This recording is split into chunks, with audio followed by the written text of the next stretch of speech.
first order of business is to adopt the agenda, and the agenda is in front of all directors. Can I have a motion to adopt that? Thank you, seconder. All in favor? Opposed? Carried. And we have minutes of the March 30, 2016 meeting. Once again, those are in your packages. Can I have a motion to approve those minutes? Moved and seconded. Any questions?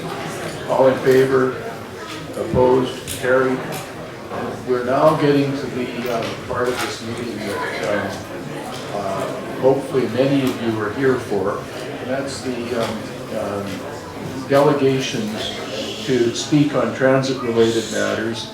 And we have a list of speakers that is being posted. We are accommodating all the delegations who asked to be on the list today. And before we actually get into the delegation, I want to make a couple of remarks. As those who have been here in the past know, we try to give a reasonable amount of time for you to speak. If it's possible to get any reaction right now, we'll do that, but more likely we will advise you of who can deal with the issue if you're raising an issue for us to consider. We will, though, try to finish the delegation portion within an hour. And that will mean that we'll have to put some time limit on, and I think Gigi has is that the clock there? A clock that will make it very clear for the person who's speaking how much time they have left with a 5-minute time limit, and we will try to stick to that. So please be advised of that. And just before we start, I want to ask Kevin if Kevin has any comments to make to precede the delegations. Thank you, Don, and good morning. I just want to observe, we know that many folks are here to speak on the Handy Dart issue today.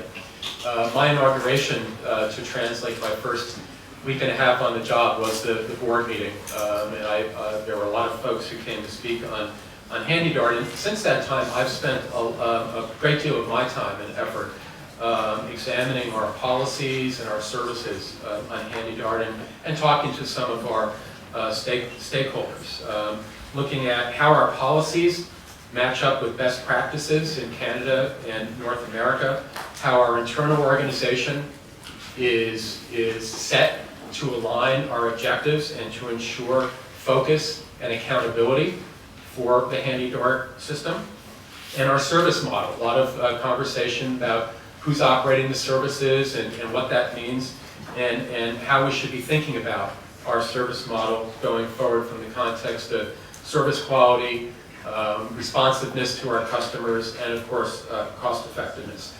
Later in the agenda this morning, there is a staff report.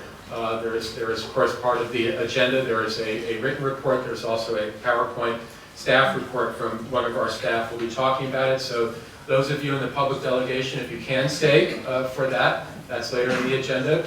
I think you'll learn more about what we have in mind. If not, you can always look at if you have to leave, the written report.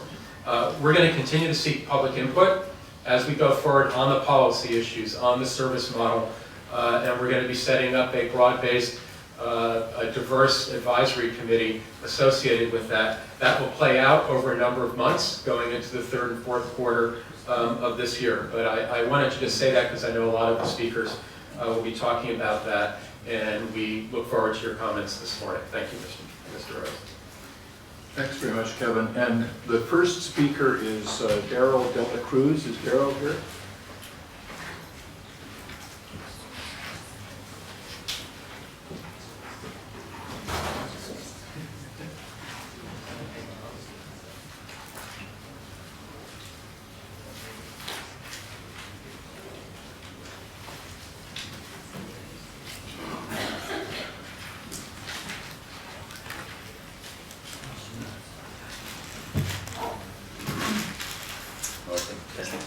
Hello. Hi again. Hi, my name is Daryl Dela Cruz. As some of you do recall, I presented this board on December 9th, 2015, urging the consideration of SkyTrain expansion south to Fraser. Some of you also know me as a regional blogger at daryldelacruz.com and as founding director of SkyTrain for Surrey, a community campaign that's given a voice to those sharing the belief that expanding SkyTrain south of the Fraser is the way to go. I'm not here to repeat what I said back in December, but I also understand that many things have changed since the last time I presented in front of this board. For one, TransLink has brought in our current CEO, Kevin Desmond. Welcome. And I understand this is the first time you will be hearing from my organization on this issue. SkyTrain also celebrated its 30th year anniversary. Mark III cars arrived. Work proceeded on finalizing the design of our rapid transit projects, as well as their business cases. Surrey City staff confirmed that the city's LRT proposal would cost $500 million more than originally expected. And the signature count on my campaign's petition passed 1,000 people earlier this year. Apart from the petition and information package I would like to present to the board today, I would also like to comment on something I learned about just a few weeks ago. I received word that SkyTrain alternative is being considered as part of the current Surrey Rapid Transit business case analysis. Today I'm here to thank the TransLink board, the Regional Mayor's Council, and all the staff who have been involved for seeing through smoke and mirrors and created by light rail support groups who have insisted that their information is always right and perhaps are convinced that their case does not need to be made any further. The decision to proceed with studying both SkyTrain and LRT alternatives is very necessary and is being applauded today by the 1,300 people who have come out in support of the SkyTrain for Surrey campaign. I will reiterate that in 2012, the preliminary Phase 2 Surrey Rapid Transit study did not find a positive business case on the LRT alternatives. The conclusion was in fact that extending SkyTrain to Langley while equipping our L-line corridor with a BRT system would have the most transportation benefits. Following which, the Mayor's Council selected LRT for the region's transit vision, almost ignoring the 2012 analysis and the time and money spent in creating it. I'm not here to say that this is Mayor Ebner's fault, as much as she has been supportive and to the extent of making election promises of having light rail transit in her community. And I am not here to suggest that TransLink staff conduct anything that can twist the results of business cases. If SkyTrain is going to lose, then it's going to lose. Rather, I would like to suggest that we look at ways to ensure the business case has the desired outcome and its development process is as fair as possible. Let's be honest. That means if the LRT alternative is going to have a bad business case, the TransLink board and the Mayor's Council should be prepared to accept that outcome and make any necessary changes. It means that if the current analysis actually finds that perhaps an LRT would bring more travel time savings, then I see a solid explanation for that because the 2012 analysis concluded differently. In addition, each line must get its own analysis. The L line should get its own business case. The Fraser Highway line should get its own business case. I recall from the 2012 analysis that if the L line were to be built on its own, it would have had almost no return on investment, with no travel time savings against the existing 96B line, and worst business case out of all the alternatives. Being completely honest about these business case outcomes will allow us to drop any projects that aren't a good fit before they turn into serious problems or undermine the confidence of those who are funding our projects. It doesn't mean there isn't another, potentially even better alternative. For example, if we could build the L line as a bus rapid transit system, it would cost less, be built sooner, and in certain cases offer advantages. BRT was found to be suitable for the L line in the 2012 analysis because it would offer comparable travel time benefits and could easily be upgraded to an LRT if capacity is needed. In return, we could then focus our capital efforts on Fraser Highway or rapid transit investments, especially SkyTrain, would bring significantly higher returns on investment. Beyond the technical details, I look forward to hearing about from TransLink once the final 2016 business cases are worked out, and I would like to present, of course, this community petition with 1,300 signatures calling for a switch to SkyTrain. The full package I would like to submit to the board includes a geolocation map of all of our signatures, which I hope will be effective in showing that our support comes from all over Surrey and Langley and not just certain neighborhoods. It also includes our list of the 15 major issues we've identified with the proposed LRT system, which can be found online at skytrainforsurrey.org/issues. I am pleased to see that TransLink has already recognized that there is strong opposition all around for Surrey LRT proposal, and that actions continue to be taken to keep rapid transit in Surrey on the table and move towards the best outcome for South of Fraser residents. Thank you for having me present today. Thank you very much, Daryl. If you could bring that material that you'd like to submit, I Fran will take it from you. I have another copy right here. Thank you very much. And if you were in the audience this morning for the annual general meeting, you'll have heard that the input we get is very valuable to us, and we appreciate your bringing it to us today. Thank you. Thank you very much.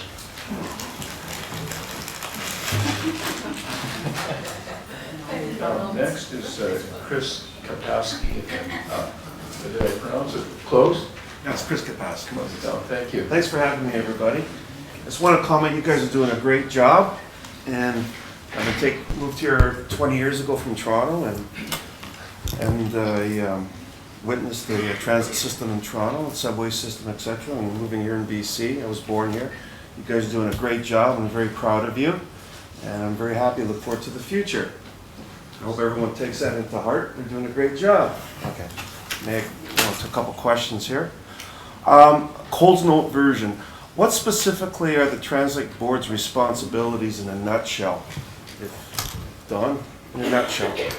In a nutshell, the board's responsibility is to provide oversight to management, direction to management, but not to get into the operations of the business. Okay, oversight in what regard? In every regard that deals with the TransLink mandate, which is set out in the legislation that created TransLink. I see. Okay, secondly, do any of the board members have a transportation background to run a transit system like Vancouver? Like, have they worked in other cities and other transit operations in other cities? Any of the board members? We have board members who have transportation backgrounds. Marcella Sale, for example, has a career in transportation. I don't think there's any that have actually been involved in running a transit organization such as TransLink. Oh, okay. Thirdly, what are the board members' relationship with all the province's mayors and TransLink's engineers regarding all the responsibilities to run the transit system? In other words, do they work with the engineers to get the proper direction how the transit system should work, technically and so forth? The engineers?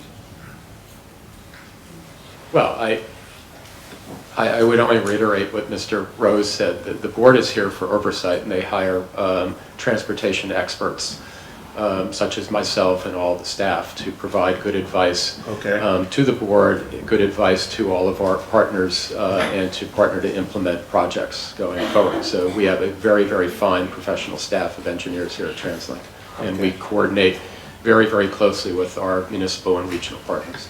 Okay, lastly, being just a transit user and I don't have a background, what is the process for me to become on the board? What would I have to do if I want to go on the board? Or from my insight, being on the transit for 20 years? Well, thanks for that question, Chris. That's not one we get asked that often, but there is an annual process involving a screening panel and an external recruiter that solicits interest in being an independent board member. That process just started recently, and after this meeting, Gigi actually acts as secretary to that screening panel and could provide you a little bit of detail on that after the meeting. Thank you very much. Thank you very much. Thanks for your time. Thank you. Mr. Padmanabhan?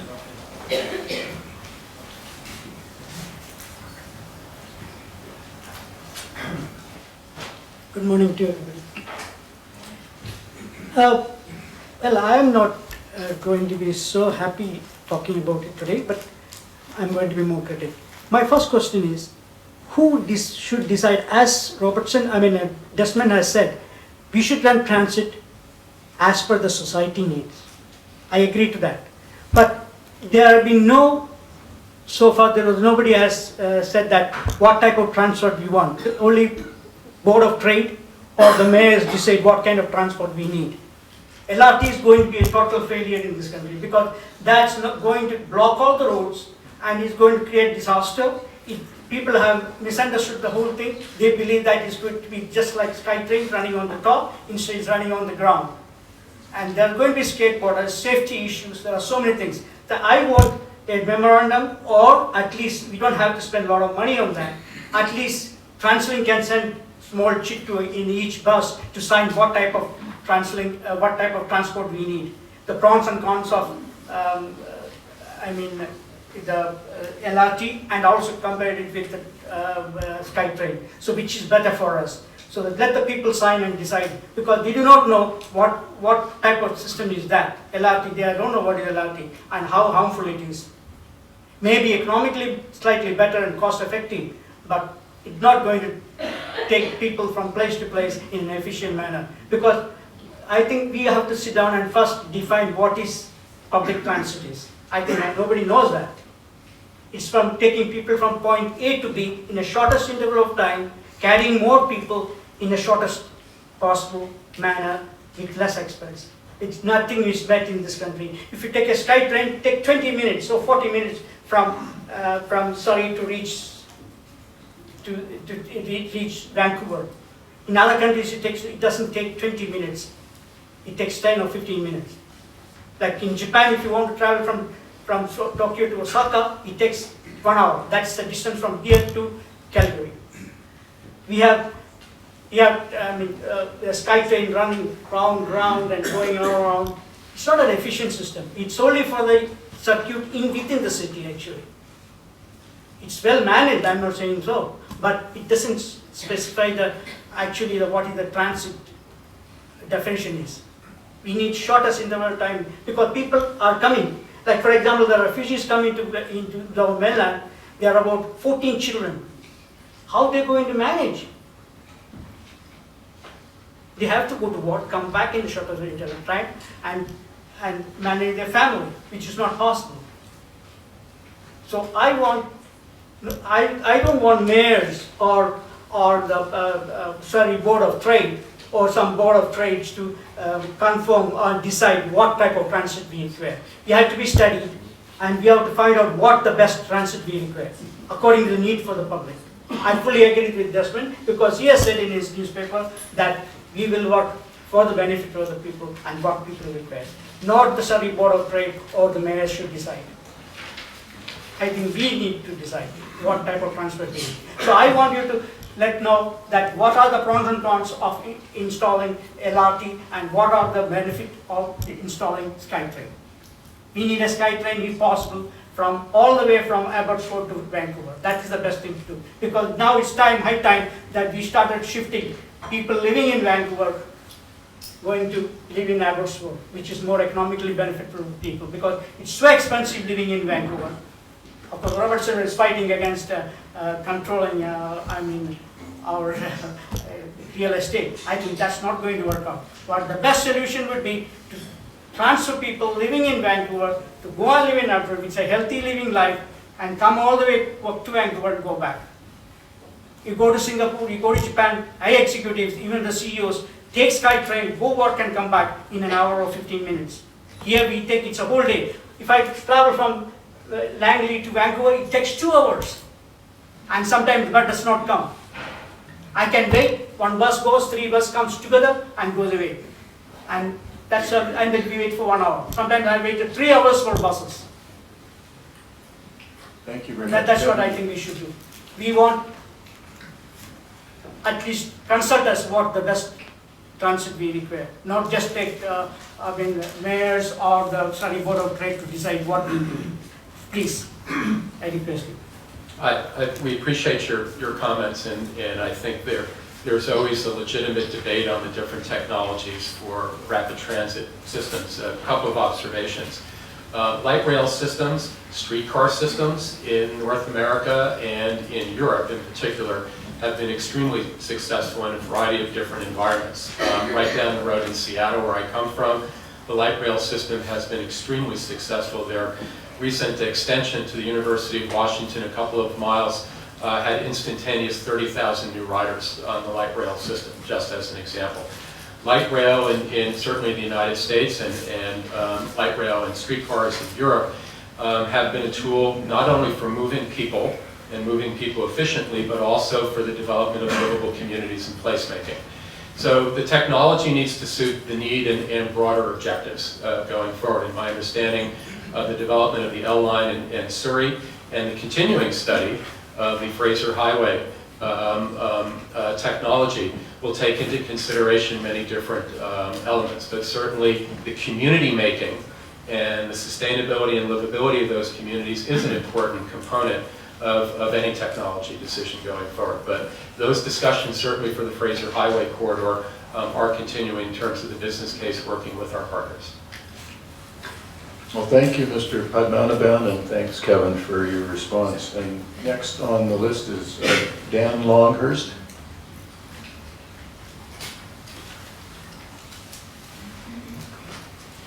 I can't see into the corners back there, but is there any indication that Mr. Longhurst is here? If not, we'll go to Bob Chitrenki. Bob, come on forward, thank you. Good morning, and thank you for the opportunity to speak. My name is not Bob Strinky.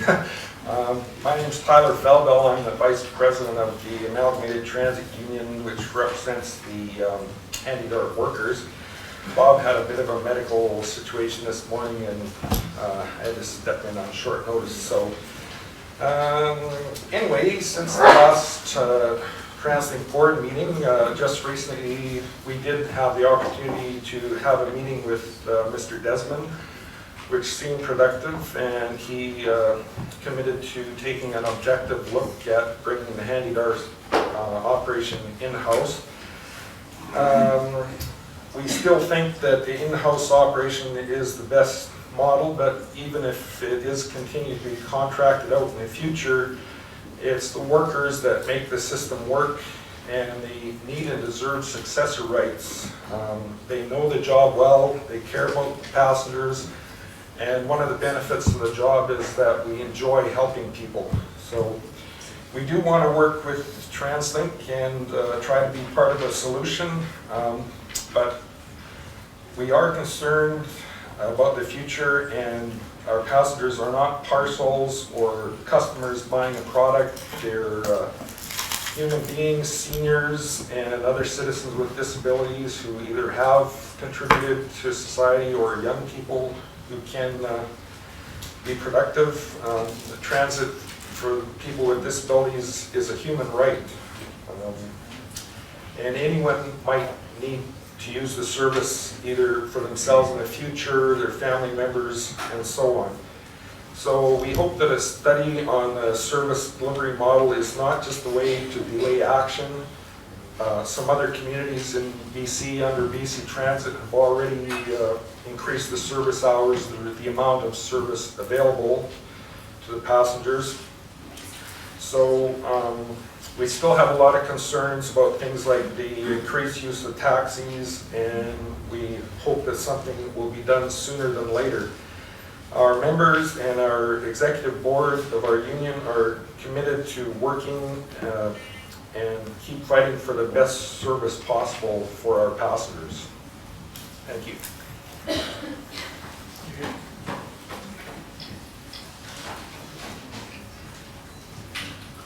No, I just want to say, appreciate the thought, and I enjoyed the meeting with Bob and Marty with the Amalgamated Transit Union, and the review of the service delivery model will be very objective and transparent. So we look forward to continuing to engagement with the employees of our handy-dart service. Thank you. And I understand that Dan Longhurst is here now, so I'll welcome Dan Longhurst to speak now. Thank you, sir. Sorry about that. Traffic was a bit of a nightmare. There was two issues that I wish to speak on. The worst one of the bunch is dealing with trust with this board. The problem that I have with trusting this particular board is really something else. And the reason that I have this problem is because we have three people that aren't really very trustworthy on this board. And that's how it goes. Mr. Longhurst, we're here to talk about transit-related issues. This is a transit-related issue. Stick to The issue is trusting the board, sir. When there's three folks on this board that have proven to be untrustworthy, why should we as seniors trust your decisions? It's that simple. What's your next point? My next point was one that happened in 2010. And in the 2010 incident with your local transit for disabled folks, what we had was a situation where one of our Paralympic shooters, who's been in the Paralympics for years, was actually thrown off one of your handy darts and told he could not go. And why he couldn't go was because he had 3 bags on the floor, carry-on on his lap in a wheelchair. I put the 3 bags on the bus itself, and when the driver discovered that he had a 4th bag on his lap, which was only his carry-on, and remember you're dealing with somebody who is pretty much a quadriplegic, he called his union rep, and the next thing you know, Mr. Triffanides is getting kicked off the bus. Well, now we have to drive to the airport so he can catch a plane for Spain and go through with that entire process. And it really wasn't very pleasant at all. I can't understand why that occurred. It shouldn't have. He told dispatch that he had 3 bags to be handled by the driver. So whatever the driver's problem was with this 4th bag on his lap, I will never understand. The issue that I had with the trust, I had last year's chairman, and I'm going to get this through. Last year's chairman called Mr. Costin. I've asked you before to stick to the topic I am at hand, sticking to or the topic, which is sir. what It's called you, trust. Yeah, but Yes. it's not something that we're going to entertain this morning. We're not going to entertain trust? No, Why wouldn't we do that? because we want you to talk about transit-related issues and we. This is a transit-related issue in trusting the decisions of this board. There are 3 of your folks, Mr. Forbes, who absolutely tried to bribe silence. I've asked you, please, we're not going to continue a conversation that makes allegations like that. Well, And- allegations are fine. No, I'm just telling you, you can end your presentation now, or we'll recess the meeting, and we'll go on to the next speaker. We're not going to have a conversation that makes allegations like that. Well, allegations are one No, thing, I'm proof sorry. is another. Please end your presentation. We appreciate your input on Handy Dart service, and we will take your comments under advisement. Okay, well then, thank you very much. I appreciate your time, and I will talk to CBC about this presently. Thank you very much. Thank you. Next, Albert Melinius.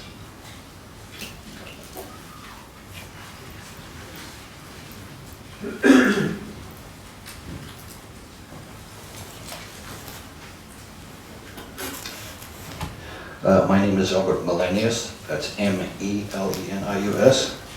That's the most common misspelling of my name on your list. I'm going to make my speech as short as possible. I sent you a letter in May regarding the need for stability for my passengers. I know that you're busy, but I hope you all read the letter. I brought a highlighted version of that letter, which I'll leave with the secretary. Same letter, but with highlights.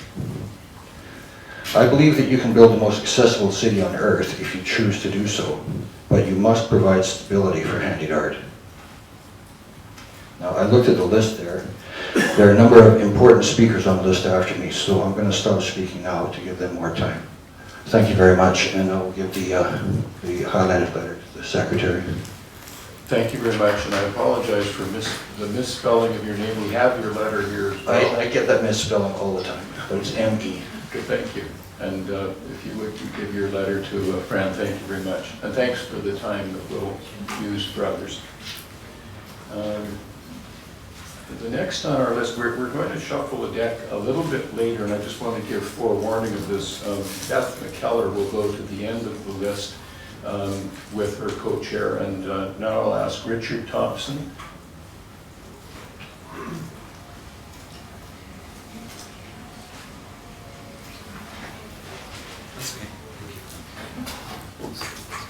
Good morning. I guess one of my questions will probably be, thank you. Thank you. My question may be answered in the update on the handy-dart system and what's going to happen, but basically, I would like the handy-dart to be brought back in-house and not be, I guess, managed by a U.S. company, but managed in our own company here at TransLink.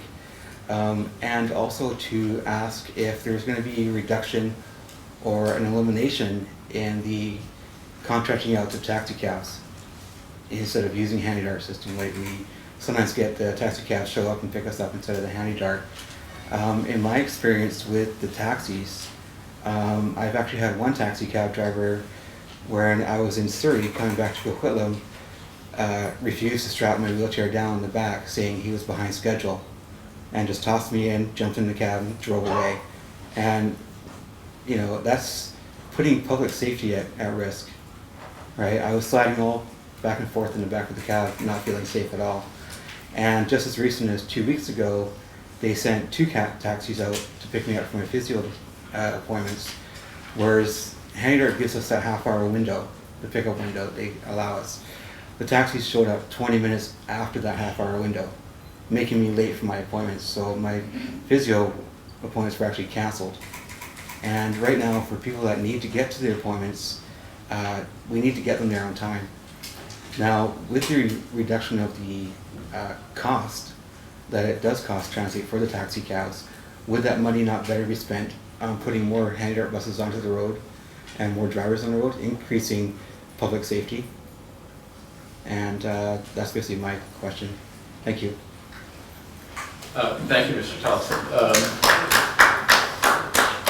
First, as I mentioned, and later on in the agenda, we'll talk about this in more detail, but the policy review and then the service model review will take into consideration not only how we should operate the service in-house, mix of contracting and in-house, all contracting, but also the best balance between supplemental taxi cab service and the vans, handy-dart. Supplemental taxi service is common for this type of service throughout North America, but finding the right balance is very, very important for sure.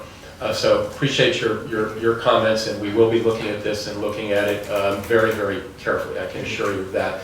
Secondly, I would ask Louise Hardy, who is here, who looks after the handy-dart program in Coast Mountain Bus. Louise can also talk to you about the specific issues associated with your trips. Thank you, Mr. Thompson. Thanks, Kevin. Carol Lloyd? Any sign of Carol being here?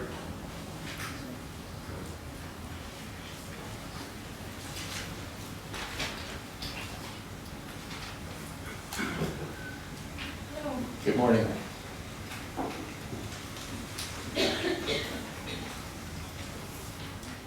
How's everybody? Good. Well, my name is Carol Lloyd, and I'm a handy-dart rider.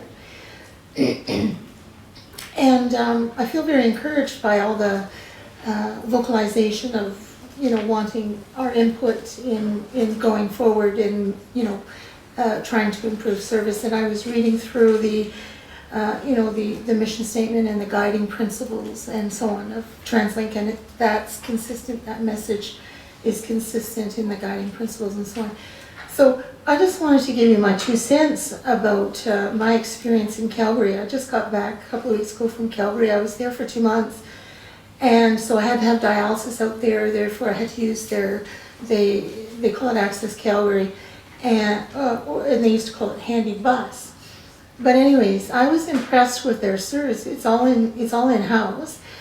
And they actually, the taxi cabs that handy-dart uses, well, they, as a part of their fleet, they have the handy-dart buses, but they also own a number of those, I want to say, minivans, the ones that the taxi cabs use.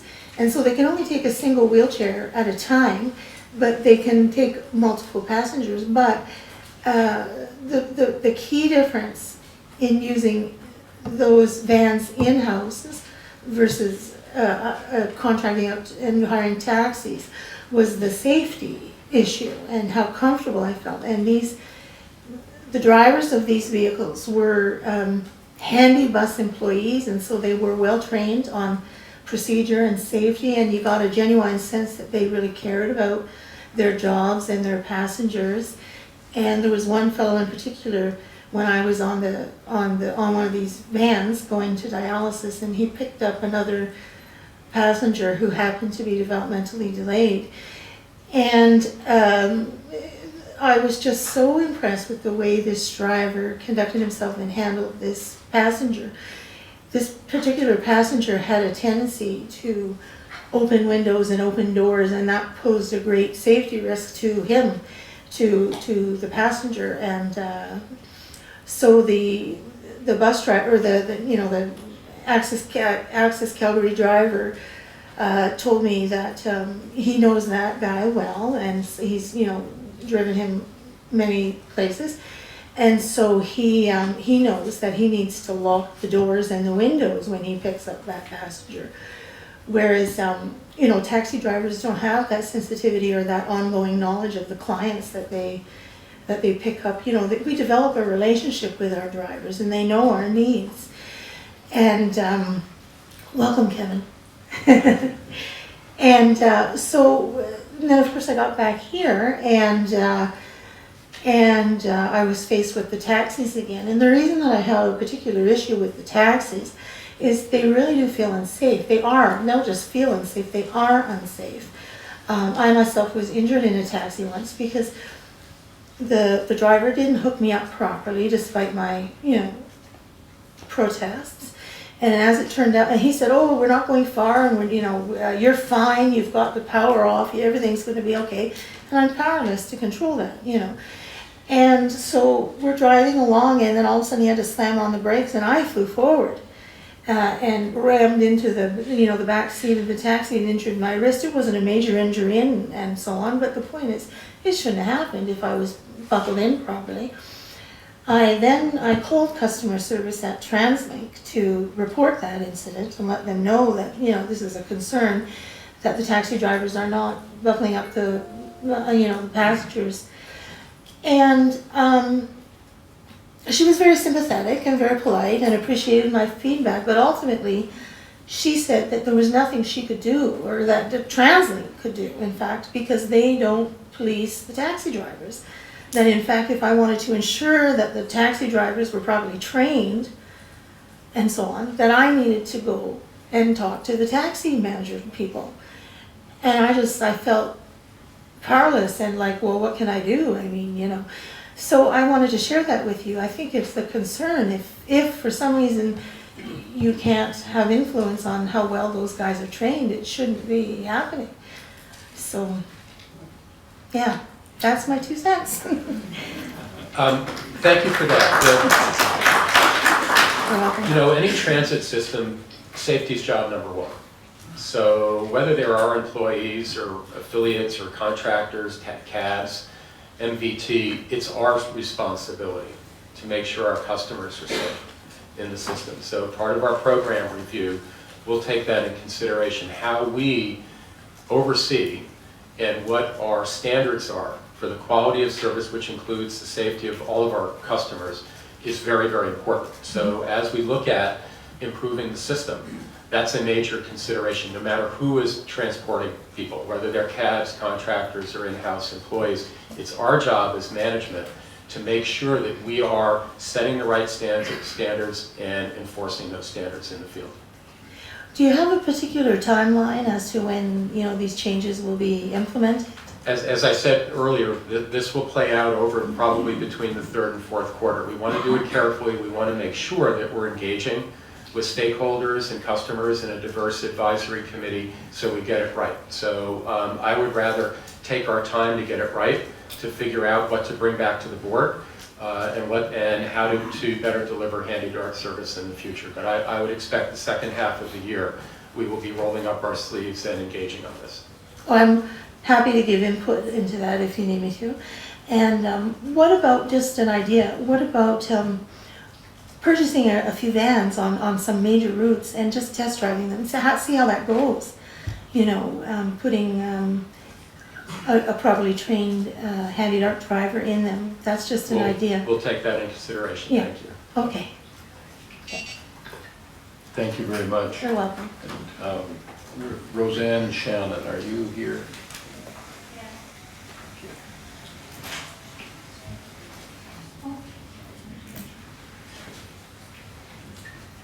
Again, just sort of a schedule thing, just so that you're forewarned, I'm going to ask Pastor Oldham to follow Roseanne.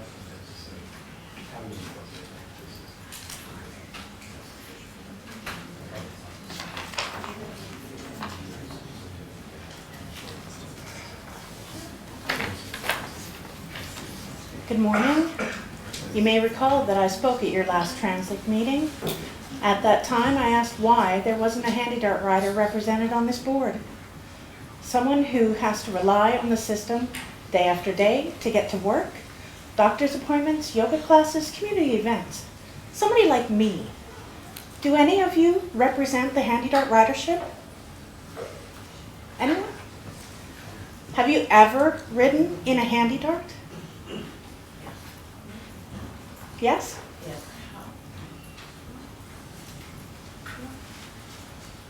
I've ridden in a handy dart. My dad lost his legs in the later years of his life, and he relied on the handy dart service, so I'm familiar with that service very much. It's nice to know there's at least one representative who understands. Are you aware of the process, how we book our rides, how we wait, the 30-minute window that we're given, the expectation that handy dart riders will be ready and waiting when the ride arrives, even if it should arrive before or after the 30-minute window we've been given. When the driver arrives, if they can't find you, they're required to contact dispatch. A no-show window pops up on their ranger screen. After 5 minutes wait, the driver is told to leave without. Let that sink in. Your 80-year-old mother, who's come to the hospital for whatever reason, has now been left behind. She may or may not know her ride was there for her. It's likely she doesn't carry a cell phone, so she's forced to ask every single handy dart driver that walks in the door if they are there for her.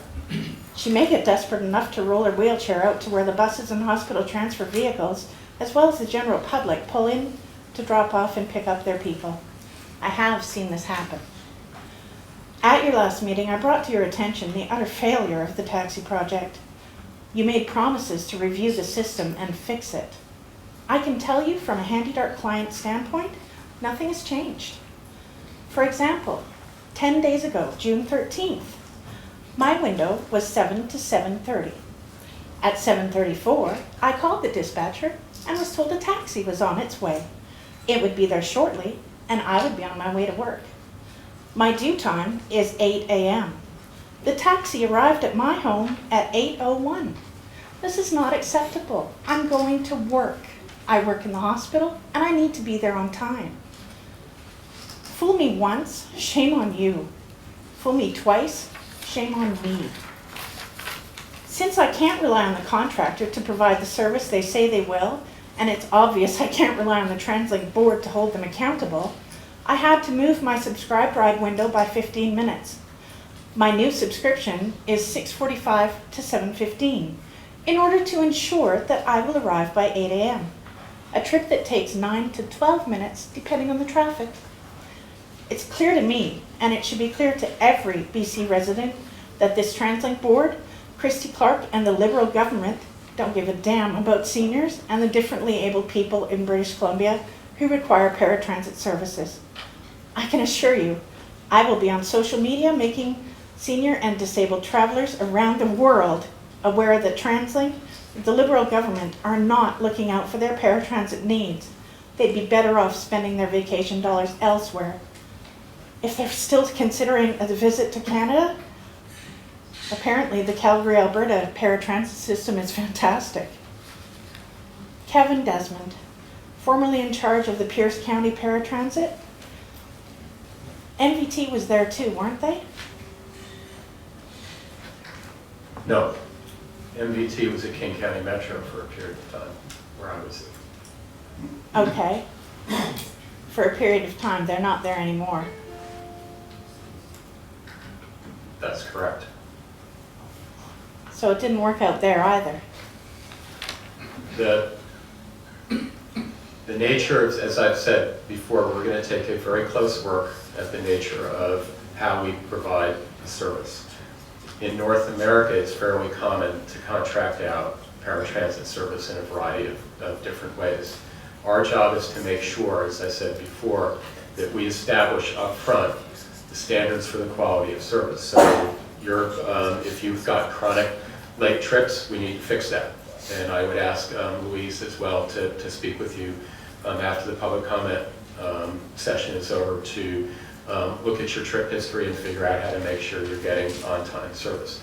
So it doesn't matter, as I've said, who's providing the service. It's our job and our responsibility to make sure that our customers get the quality and standard of service that we establish, no matter who is operating the service. So in my previous roles, I helped start up the paratransit service in New York City after the Americans with Disabilities Act was passed. I oversaw the paratransit service at Pierce Transit, and of course, as the head of King County Metro, that was part of my responsibility. So I understand the service and the service needs, I think, quite well. Getting the standards set, making sure we have the right standards here, and bring back to the board if we need to improve our standards. That's what we're going to do over the next several months. How many Canadian paratransit services are contracted out? That will be part of our policy review, is benchmarking in Canada as well as North America, establishing what the best practices are. I know that in Canada it might be more common to have them in-house, but I understand that there are contracted out operations as well. Again, at the end of the day, you heard from a representative of the Amalgamated Transit Union. Those people, when I met with them, with two leaders from the ATU last week, they care very deeply about customer service. Absolutely they do. Excuse me? Absolutely Yep. they do. And that was very reassuring to me, that they, as union leaders, take that very seriously. And I know how paratransit operators, a woman before you mentioned in Calgary, as well as here, they get to know their customers very well. So what's the right mix of the vans and the taxi service? We're going to look into that. But whether it's MVT or in-house or anything else, just as you heard from the ATU, or I've heard from the ATU folks, the frontline employees care about their customers, and we need to figure out a way to embrace that, make sure that those employees have a say and a voice in the operation, and then hold our standards. We're going to go through a review of what the best way, what the best model is going to be, and we're going to make sure that we're engaging with users on that discussion and ultimately what we bring back to this board. As a handy dart rider, I am well aware of the frontline staff and their caring attitudes. It's the company, the contractor, and the rest of you that I have concerns about. If you're truly considering bringing the service in-house, why would you subject us to another year of abuse by this contractor? Abuse of our money, the paratransit system, and abuse of all of the clients.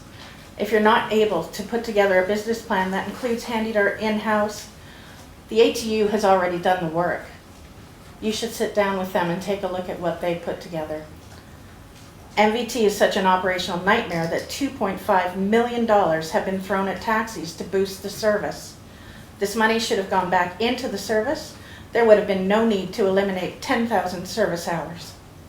There has been too much abuse for too long. I don't really care what your plans are. We want our service back, and we want it in-house. Your new board members aren't any different than the other bench warmers on this TransLink board. Your responses mean nothing. Stop the abuse. Tens of thousands of clients are fed up. We have hundreds of thousands of friends and family, and we're not going to stand for this. There is an election next year, and you'd better believe we will be at the polls. We'll be here after the election, and we'll do our best to guarantee that you won't. Paratransit service in Canada is not contracted out. You are sacrificing seniors and disabled population to serve your own purposes. Not-for-profit did not work. Contracting out did not work. Stop the abuse. Thank you very much, and you can look forward to the work that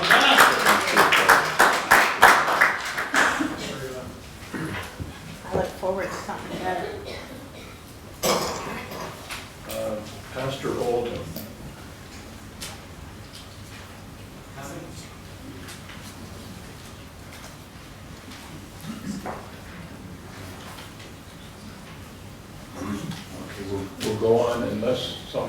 Sorry. Thank you. I'm coming.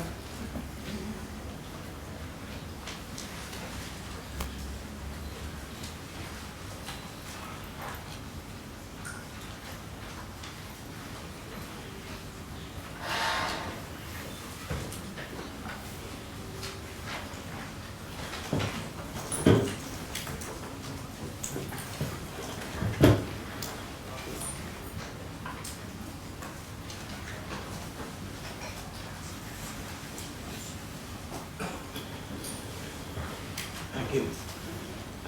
Good morning. My name is Pastor Norman Oldham. It's a pleasure to be here to address this. My great desire is to see HandyDART really improve. I'd like to see it as one of the greatest examples that anybody could look at, that they would be coming to us to find out how we are so successful. I want to challenge you on that because it can be done. We have those people that are disabled that really need assistance. And I'm encouraging you to do that. I have one other concern that I'm going to keep very brief, and that is, and I have clearance to share this, I attend Neil Squire Society on Wednesdays to computer comfort. We had a situation a couple of years ago. They had a major power outage, 9:30 to 4. And shortly afterwards, when I was there, they got me out early because they didn't want me stuck in the elevator. And so I checked with HandyDART because I was asked to, and I got every answer you could believe. But the most priceless answer was this. So I said, well, just as an example, and I says, God forbid, Still Creek Workshop has a fire. They get everybody out of the building. HandyDART goes down with their clients. Do you leave them at a burning building? The great answer was, that's not HandyDART's problem, that's TransLink's problem. I would like to see an emergency plan for the clients to be set up regarding fires, regarding power outages or floods. These things do happen on occasion, but my understanding is there's absolutely nothing in place that a contingency plan. So I would like to recommend this. I'm going to keep my comments very short. It is a pleasure to speak to you. It's an honor. Therefore, what I have presented, I have presented. I rest my case. Thank you very much. Thank you very much. There was the challenge.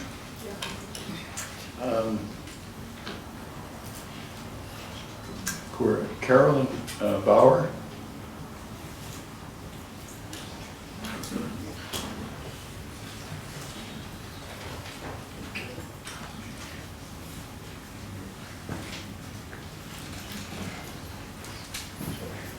Good morning, everyone. My name is Carolyn Bauer. I'm the General Manager of Yellow Cab, and I'm the spokesperson for the Vancouver Taxi Association. Today, I'm here to discuss the taxi driver training in Vancouver for persons with disabilities and seniors. The Ask, Listen, and Act driver training manual was conceived in 2012. After almost 2 years of working together with Access for Sight Impaired, Disability Alliance BC, CNIB, Cerebral Palsy Association, City of Vancouver Persons with Disabilities, Vancouver Seniors Committee, GF Strong, Council for Senior Citizens of BC, Pam Horton, and the Community and Residents Mentors Association. We launched the driver training program in February of 2014. It's not gone without bumps. Our drivers have worked very hard to understand the needs of customers with disabilities and seniors. The push for better training came both by TransLink and seniors and the disabled groups. They increasingly began to rely on taxis to provide transport. There has been a growth in the number of people using taxis, so it's very important to us that drivers are prepared to act, listen, and act in all cases. This is our driver training manual, and I brought a copy for every one of you. This has been a big step for us and will continue to make a real difference in the lives of thousands of our residents. To give you an example, since January of this year, the 4 Vancouver taxi companies, Blacktop, McClure's, Vancouver Taxi, and Yellow Cab, have transported over 22,000 passengers for MVT. Our total complaints of the 22,000 passengers has been 93. The majority of the 93 complaints have been no proper door-to-door service. We have addressed every complaint, brought every driver back in for retraining, and pushed for more retraining. We continue to meet with Jane Dyson of BC Alliance to look forward to the future to enhance our program on a regular basis. We struggle with parking at times to offer the proper door-to-door service. In a lot of residential areas in Vancouver, we don't have the ability to pull over. We don't have the ability as a taxi to stop on Broadway. We don't have an ability to pull into lanes, but yet we get the people and we move them. I understand the customers' complaints. I listen to them and I feel them. I'm getting old. I don't want to be in a situation where someone didn't get the door-to-door service and didn't maybe perhaps get tied down properly. We have to rectify that and we have to change that. But I need to hear about that. Currently, the complaints go through the MVT process and then they come to me. And as I said, I have 93 since January of the 22,000 passengers. If there's more complaints out there, bring them to me so that we can address the situation. I cannot educate a driver if I am not aware of what the problem is. We're not perfect, but we definitely are part of your solution. Our fellows work very hard and try to get there. I won't go into the needs or the amount of taxis or the lack of taxis because that's definitely a different situation and a different issue. But we have worked very hard with the City of Vancouver to put forward a class driver training manual. So I'd love to hear from the public on situations that happened while they were working or within our care in Vancouver. Thank you. Thank you very much. That's very enlightening. Now, Beth McKellar, and I understand that Tim Lewis may share the time with Beth. Are they here?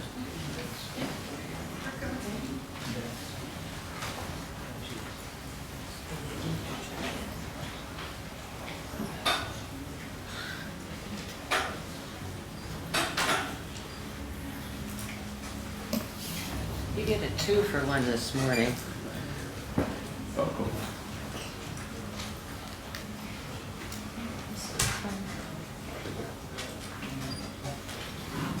Good morning, Kevin.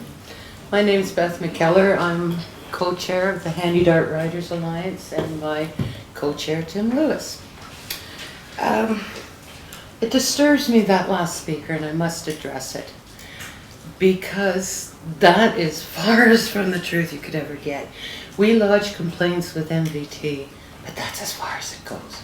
It does not get back to the cab companies. But we can talk about that another time. But I just wanted to say that wasn't the truth.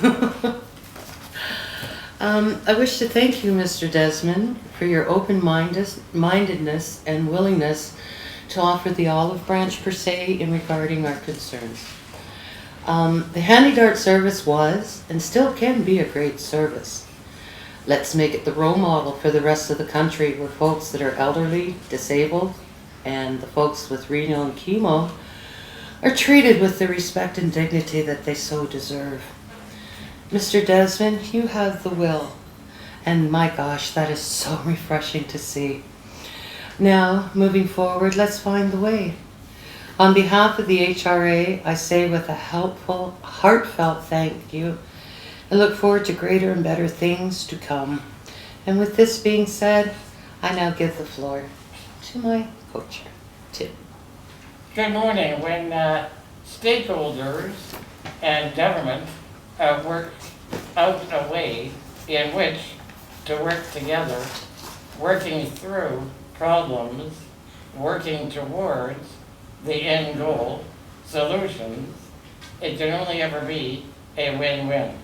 For far too long, that dynamic was absent from the Handy file. I'm very pleased to tell you today that that chapter is behind us.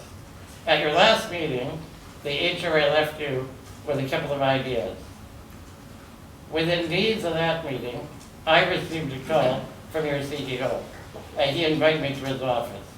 We had a long, lengthy, productive meeting in which we exchanged ideas. No magical solutions came out of that meeting. Magical solutions don't come out of a single meeting.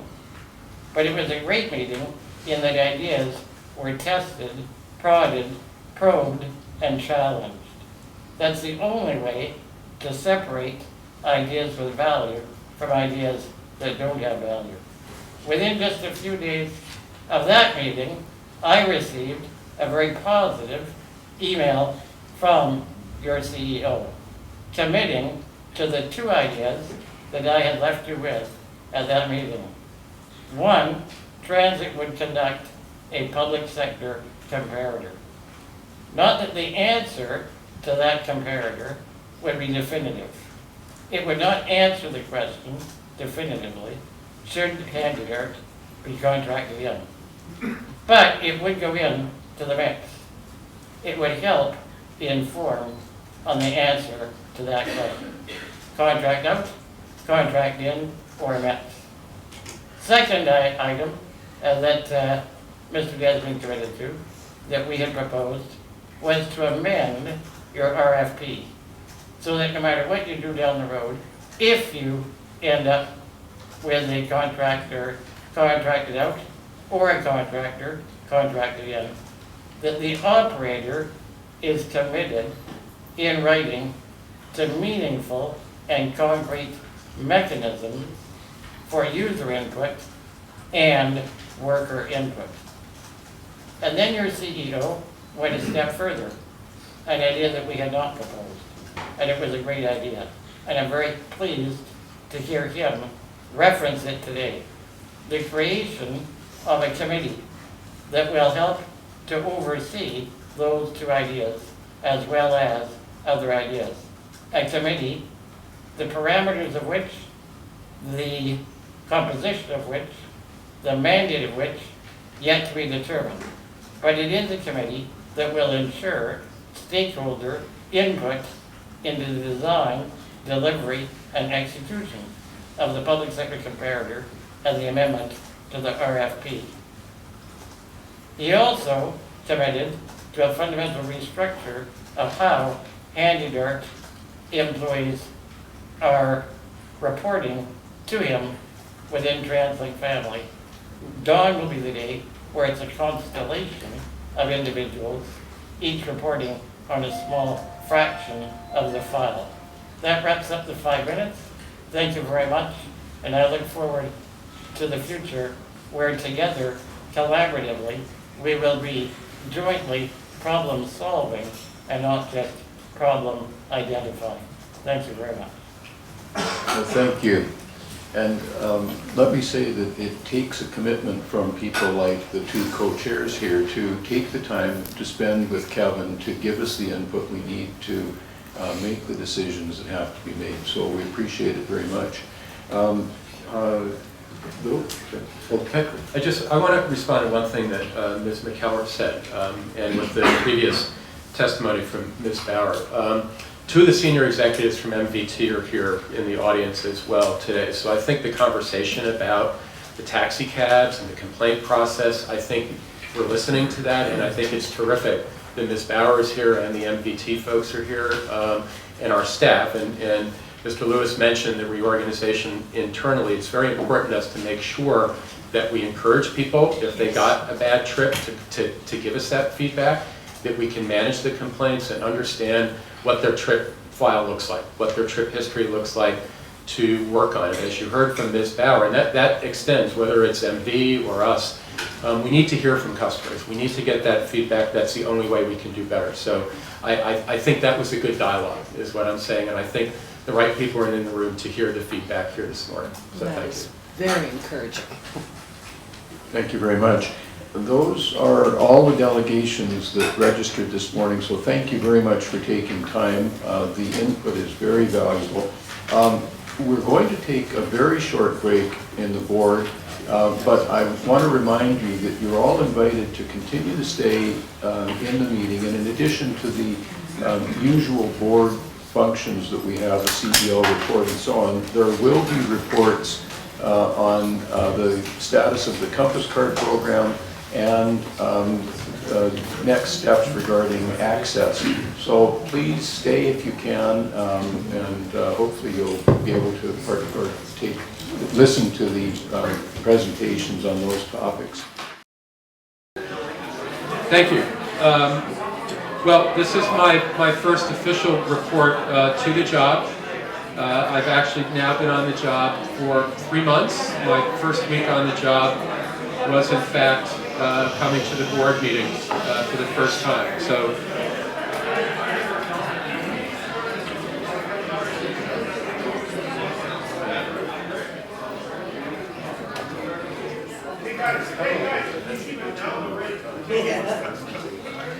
thank you. So during these 3 months, as I said at the outset to my board, that I wanted to spend these first 3 months, amongst other things very important, is listening. Coming into this system, I certainly had much to learn about the unique elements of TransLink, the unique aspects of the broader environment, and certainly hearing from our employers.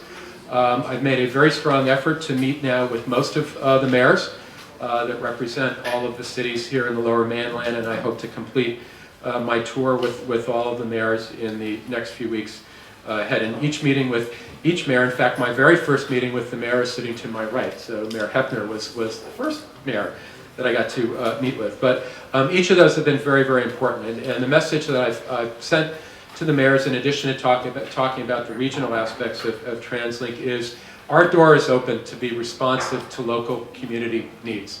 And that's very important to me, and I've been working closely with our engagement staff and our planning staff to make that clear. I view us as a partner with our jurisdictions very much. I believe that the jurisdictions represented by their elected officials and their citizens know best what the vision is and their dreams for their cities are, and I want to make sure that TransLink is part of that vision and those dreams going forward. I've also been able to see much of the system. I have a long way to go to see the system and to engage with our employees, and have met with many different stakeholders throughout the region. And frankly, I've been very comforted by many of the stakeholder meetings that I've been having with the degree of support for TransLink and TransLink's mission. And I will continue to be eager in how to work with those stakeholders and fundamentally to partner with the stakeholders, because TransLink can certainly not do our mission alone. We need partnering going forward. So I have a great deal to learn still going forward, but I'm getting an increasingly strong sense of the strengths of this organization, our opportunities, and our challenges going forward. Over these past 3 months, TransLink has started several important engagements, and I emphasize that first in my remarks because that's an important element of who we are, and I've been actually somewhat pleasantly surprised to learn all the different types of engagements that TransLink is involved in, and that's something I think we need to make more visible, not only to this board but to the general public. But most importantly, the Transit Fare Review. We commenced, I believe, just about 3 weeks ago. This will be a process that will be going on for the next year or more. In that first 3 weeks, we've had a pretty amazing 25,000 plus individual responses to our online survey, giving feedback on how our fare policy should develop. That signals to me a great deal of interest in the future direction of TransLink and a willingness from the general public and our customers to engage with us. We commenced the Southwest Area Transport Plan to look at how our transit network on the bus side primarily can be more responsive to those local needs as well as the regional needs. We are just commencing now the next round of the Patello Bridge replacement public engagement, primarily in New Westminster and in Surrey, as we continue our deliberate process towards the eventual replacement of that bridge, which is reaching the end of its useful life. And finally, we got started with a regional goods movement strategy process with key stakeholders regionally that I think will be maybe behind the scenes exciting, to the world. Some of the issues we'll be dealing with, not the most exciting issues, but really, really important to help knit together a cohesive program, policy and operational program for moving goods throughout the region, not only on TransLink's major road network, but all of the arterials and highways. April 4th represented a landmark for TransLink with the final transition for the Compass program with the closure of the fare gates.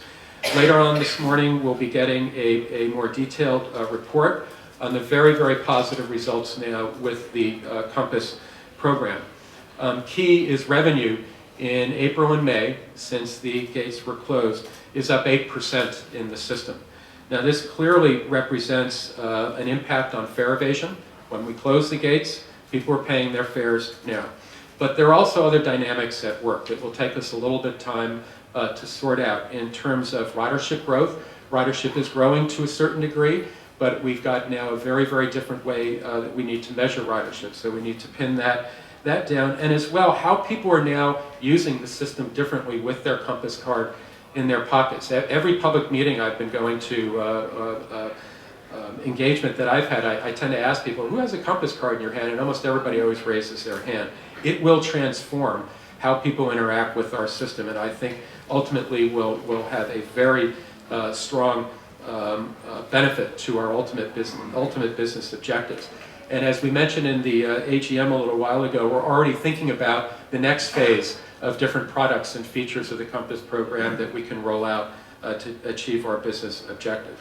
Later on, we'll also, and as part of the completion of the Compass program, we will be discussing our proposal to the board to provide access to people whose disabilities prevent them from tapping into the system.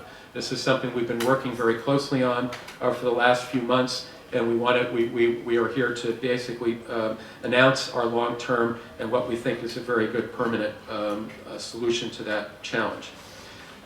We went through a lot on the access transit, so I look forward to the dialogue and conversation with the report coming forward.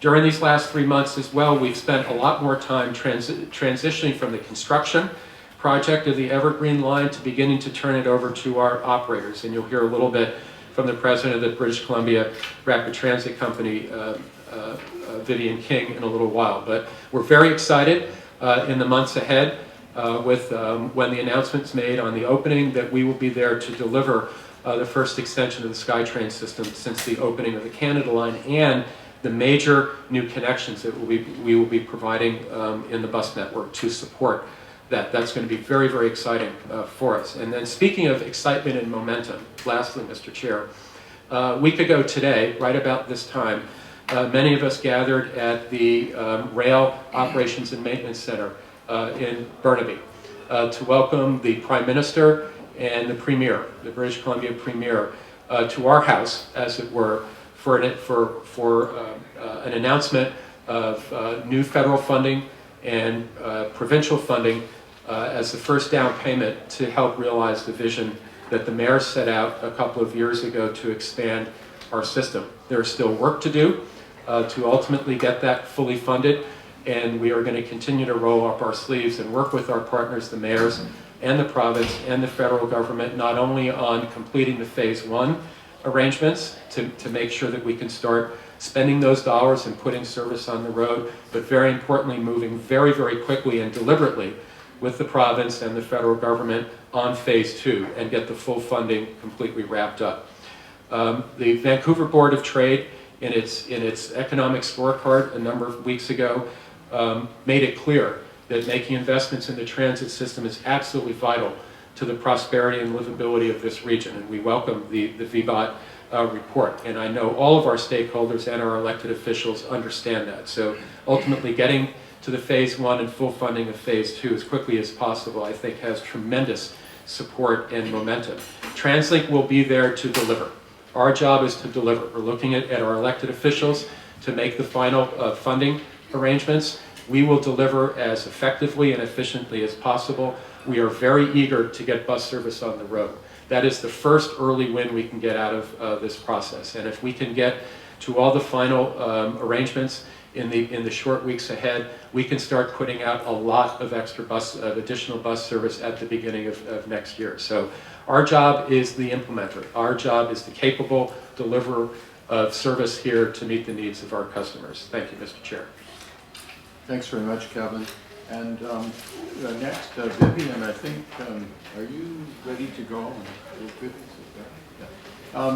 Vivian was introduced at the last open board meeting, and in the interest of time, as much as I'd like to reintroduce Vivian to those of you who haven't met her before, Vivian runs the rail company. So over to you, Vivian. Thank you, Mr. Chair. Thank you, board members. I'd like, oh, and Just press the button. Just press the button to talk. Thank you very much. Mr. Chair and board members, thank you very much for having me here today. I'd like to talk a little bit about the rail, and like Kevin, our CEO, I have also been listening a great deal and meeting a number of people when it comes to the services that we provide.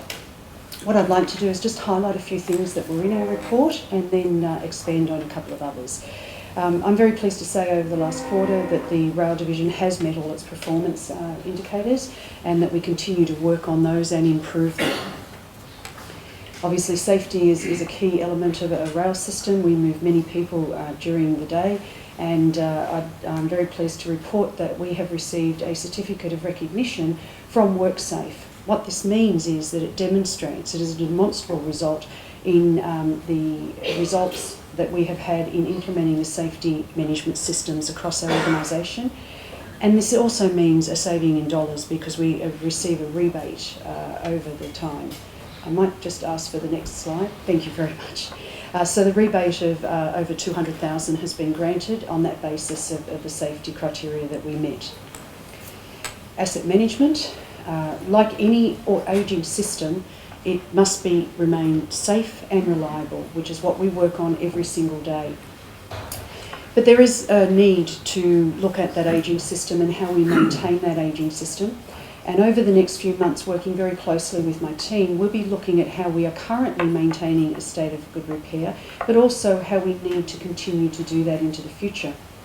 I actually come from an organisation that was over 150 years old, and they postponed their state of good repair investment, which meant that there was a very large investment required over the last 20 years to bring that system back up to the level that it needed to be.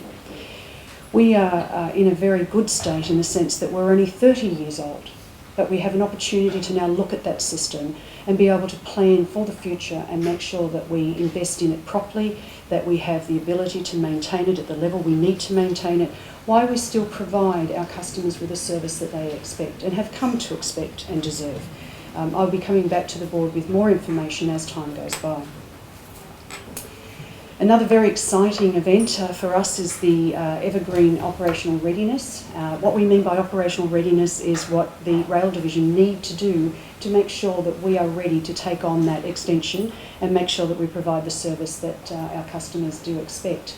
The priorities over the last 3 months have been really in the areas of recruitment training and working closely with the province in making sure that all the elements that we have to have in place are there and that our staff are ready to take that on. So I personally take very great interest in this and have many meetings with the province and the project teams, and I feel very comfortable that everyone is aligned and that we are working towards that deadline.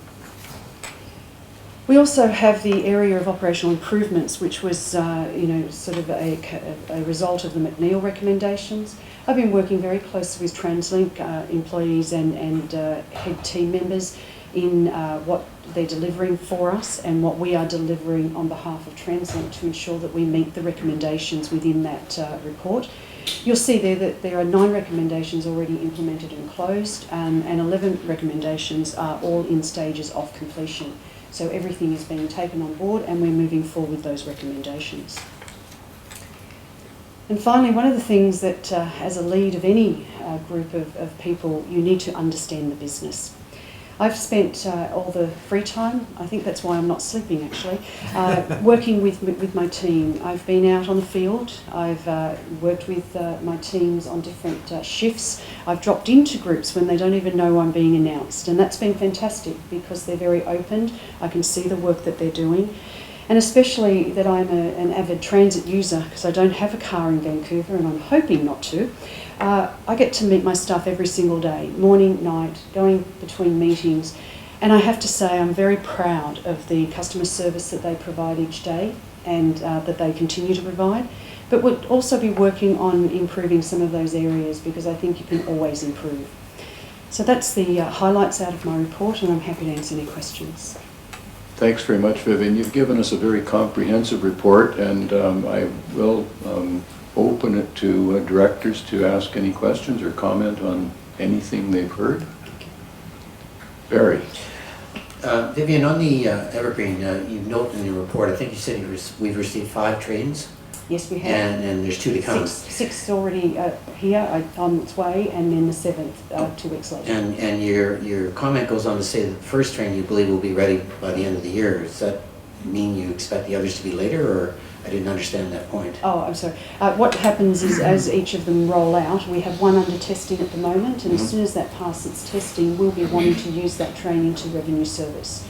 And once that's passed, each train will roll out straight after that, and we'll be able to start to feed them into revenue service. So would you expect they'd all be available on or around the time the Evergreen line goes live? That's what I would expect. Okay. Lorraine and then Jim. Vivian, I don't know if this is a hot potato, but I noticed in your slide that you had Millennium Line Evergreen Extension. What are we going to call this? It is the extension to the Millennium Line, my understanding is, but I'll be guided by what we officially call it. Okay. I speak for my wife when I say washrooms at stations is probably an important issue for a lot of people in the community and her as well. Is there any thought to going to some model that we see elsewhere in the world where there's a pay per use to cover the costs? Does that come up? Not personally with me with discussions, but I'd certainly like to explore that with my colleagues in TransLink to see what has been assessed in the past. It is truly a balance between security, cleanliness, the ability to manage those toilets as well, or restrooms, and I'm sure that when I talk to TransLink about it, we'll be having a look at what options have been assessed. Thanks for the report. And question on the SkyTrain breakdowns, particularly Expo Line, and the actions based on the recommendations in the McNeil report. Anything unanticipated? Are there any surprises or concerns around getting all the upgrades and the responses to the McNeil report done? I don't think there's a concern about getting things done. I think it's about making sure that we put the priorities into the right place, while we still have all the challenges of making sure that the system continues to run at the level that we expect it to, keep it safe and reliable.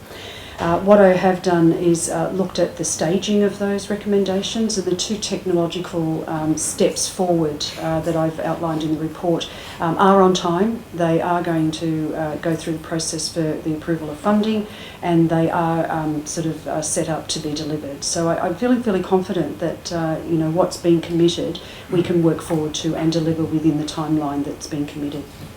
Any unanticipated costs or additional costs beyond what our state of good repair projections for preventing SkyTrain breakdowns? So I think in the sense of providing finite costs, as I mentioned in the area of state of good repair. Sorry, it's a new expression for me. But the state of good repair, we do need to look at what we're doing across the system and the timing and the way that we do repairs. I know that the McNeil report talks a lot about the modernisation of BCRTC, which, as I said, I call rail. Modernisation is not just about technology, it's about the methodologies used by the workforce, it's about the workflows that need to be designed and then implemented. It talks about how you train people, so all of those things need to be looked at. And so coming back to your question, are we prepared to put this through, and is there an additional cost? What I'd like to do is at least hold that, if that's all right, when until we further investigate, and I want to work with my TransLink colleagues and understand what's been committed into the future. So if that's acceptable, I will commit through Kevin that we will be looking more and more into that, and I'm sure there will be a deep dive in time to come. Okay, thanks. Okay, thanks very much, Vivian. I think I haven't seen anything in my peripheral vision, but I think we're going to move on to hear about the bus company. Thanks. Hayden Atchison.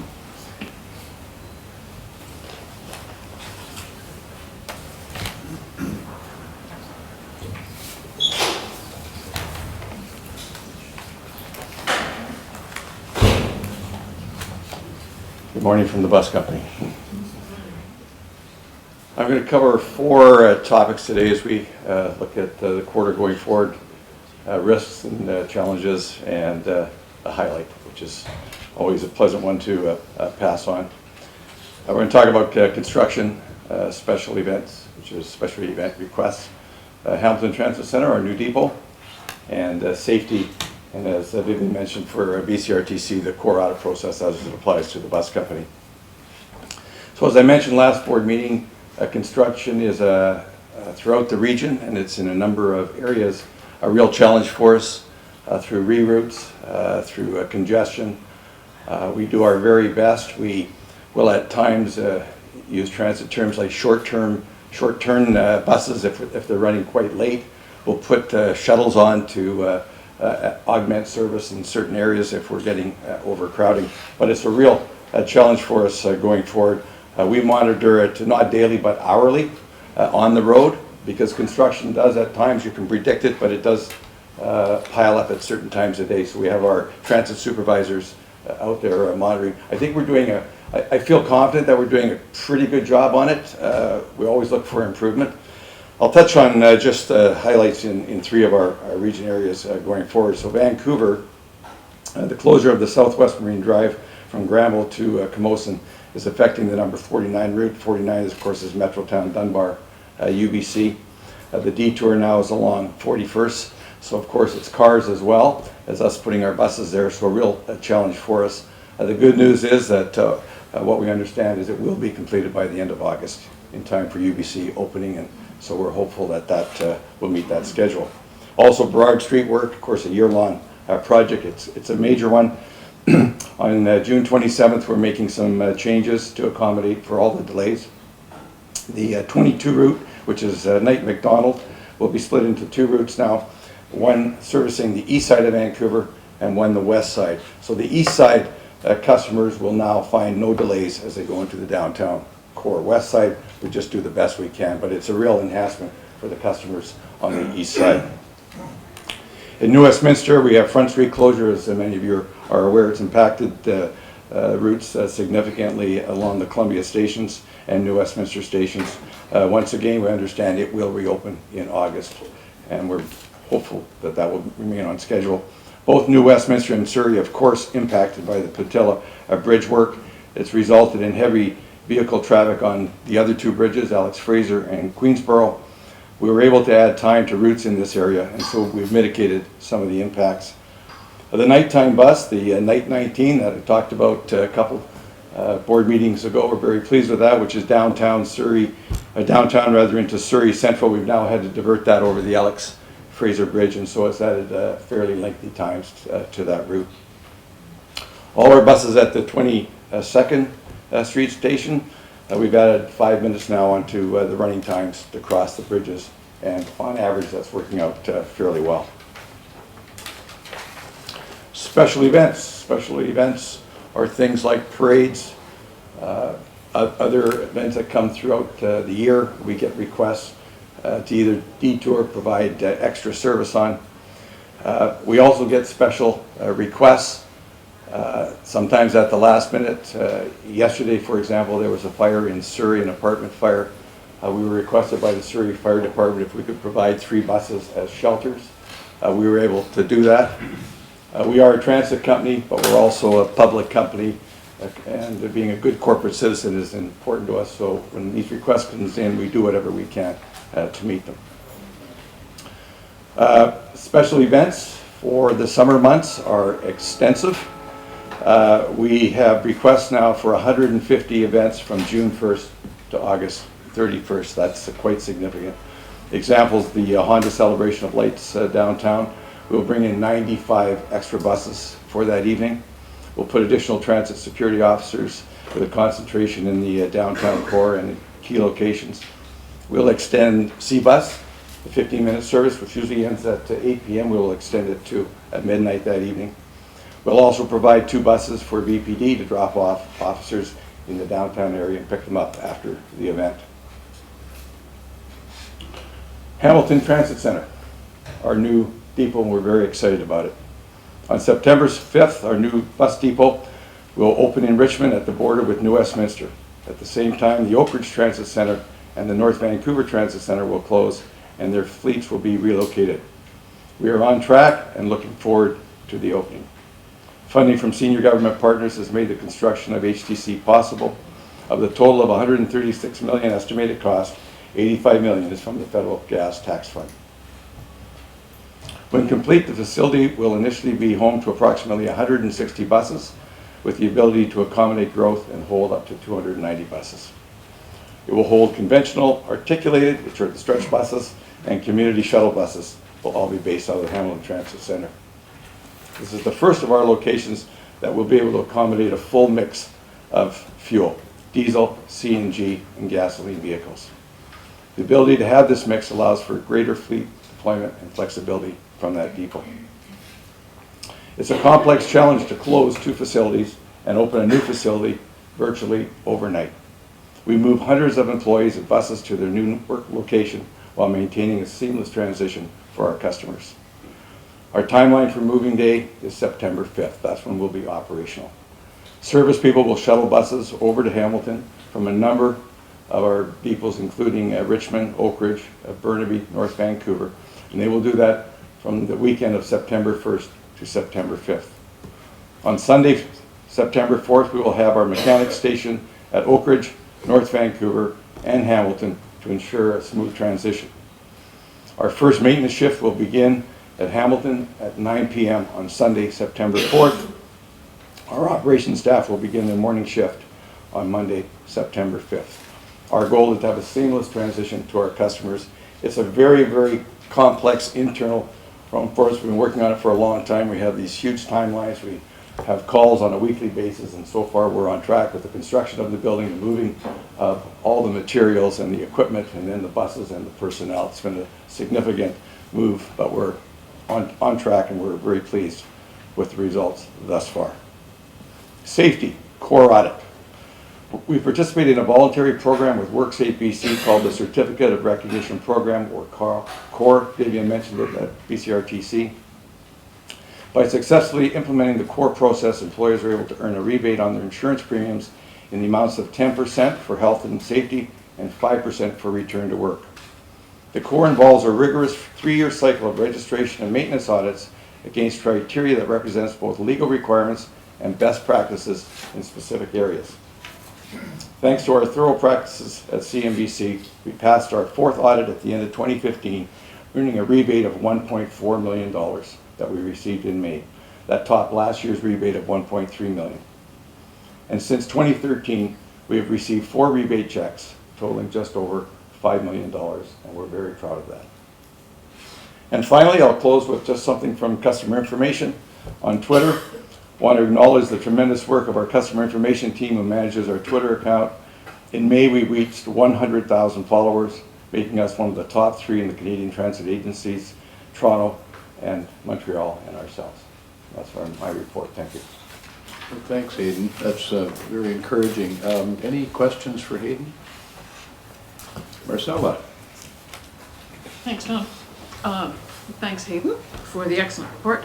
On the Hamilton Transit Centre, if, cross fingers, it will happen, we're able to put more buses out on the street, pursuant to the Mayor's vision and the plan, to get proper funding, will they all be processed, the new buses that will be on the street, will they all be processed through the Hamilton Transit Centre? No, we have capacity at Richmond, and we have a little capacity at Poco, so we'll be able to we'll be able to spread the growth. Hamilton certainly has the most room. We have a little bit of a growth opportunity in Surrey as well, so we'll have to be able to distribute it. Okay, so we're not going to have a problem in terms of maintaining, staging the buses in the event we're able to put more buses on the street in early next year. Right, will it be absolutely efficient when we reach maximum capacity at Burnaby or Vancouver? We have to serve some of those routes, no, but for the most part, yes. We'll be able to spread it throughout the region, which means efficiency. Okay, thank you. Thank you, Mr. Chair. Thanks, Hayden, for a great report and congratulations on getting that rebate year after year. You should be very proud of that.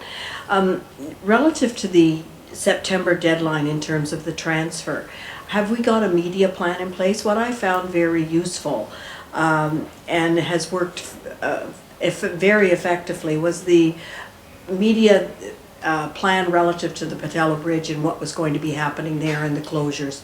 That went seamlessly, and I'm just wondering if we have some way of advising the public, by the way, this is the long weekend or just past and the start of the school year, and during that time we're going to be making this significant shift. So have we got in place a way of that public information? Yeah, that's great feedback, and I believe we do through our communication people at TransLink. I think Mark Riddell is here, and perhaps he could answer that. I think that's going to be really But we do it. It is in our timeline for sure. Okay, yeah. Thank you. I believe we're going to have an open house for the local residents as well, and quite public about it, transparent. Thank you, Hay.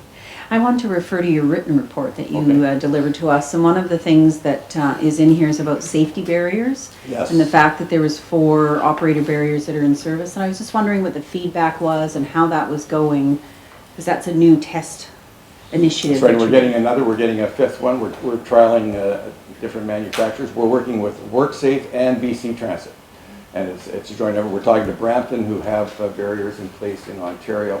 The feedback from our operators is mixed. Operators, and understandably so, like the customer interaction. It's very important to them, and they believe the barriers will hinder that, and so we get some feedback that way. There's issues on glare, on air conditioning, heating, that type of thing. So that's why we're doing different trials. New Flyer is going to provide one that they can on delivery of one of our buses as a trial, a built-in one, so it'll come and manufacture it. We'll see if that makes a difference. So the reaction has been mixed. On the other side, we have the safety of our employees and our operators, and that's a real concern to us with the number of assaults, and so all of that is being taken into consideration. Okay, great. Don, I just had one further comment. I just wanted to say how pleased I was to see that you've added some additional KPIs about onboard injuries, pedestrian and cycling incidents. Yes. I think that's an excellent thing for us to be monitoring. It's good, and what we've done at the executive team is we have some of those KPIs now focusing on, we get them on a monthly basis. The director of safety comes in and actually reports on those to us, so make sure the executive team at top of the company is aware of what's going on below us. So, thanks. Thank you.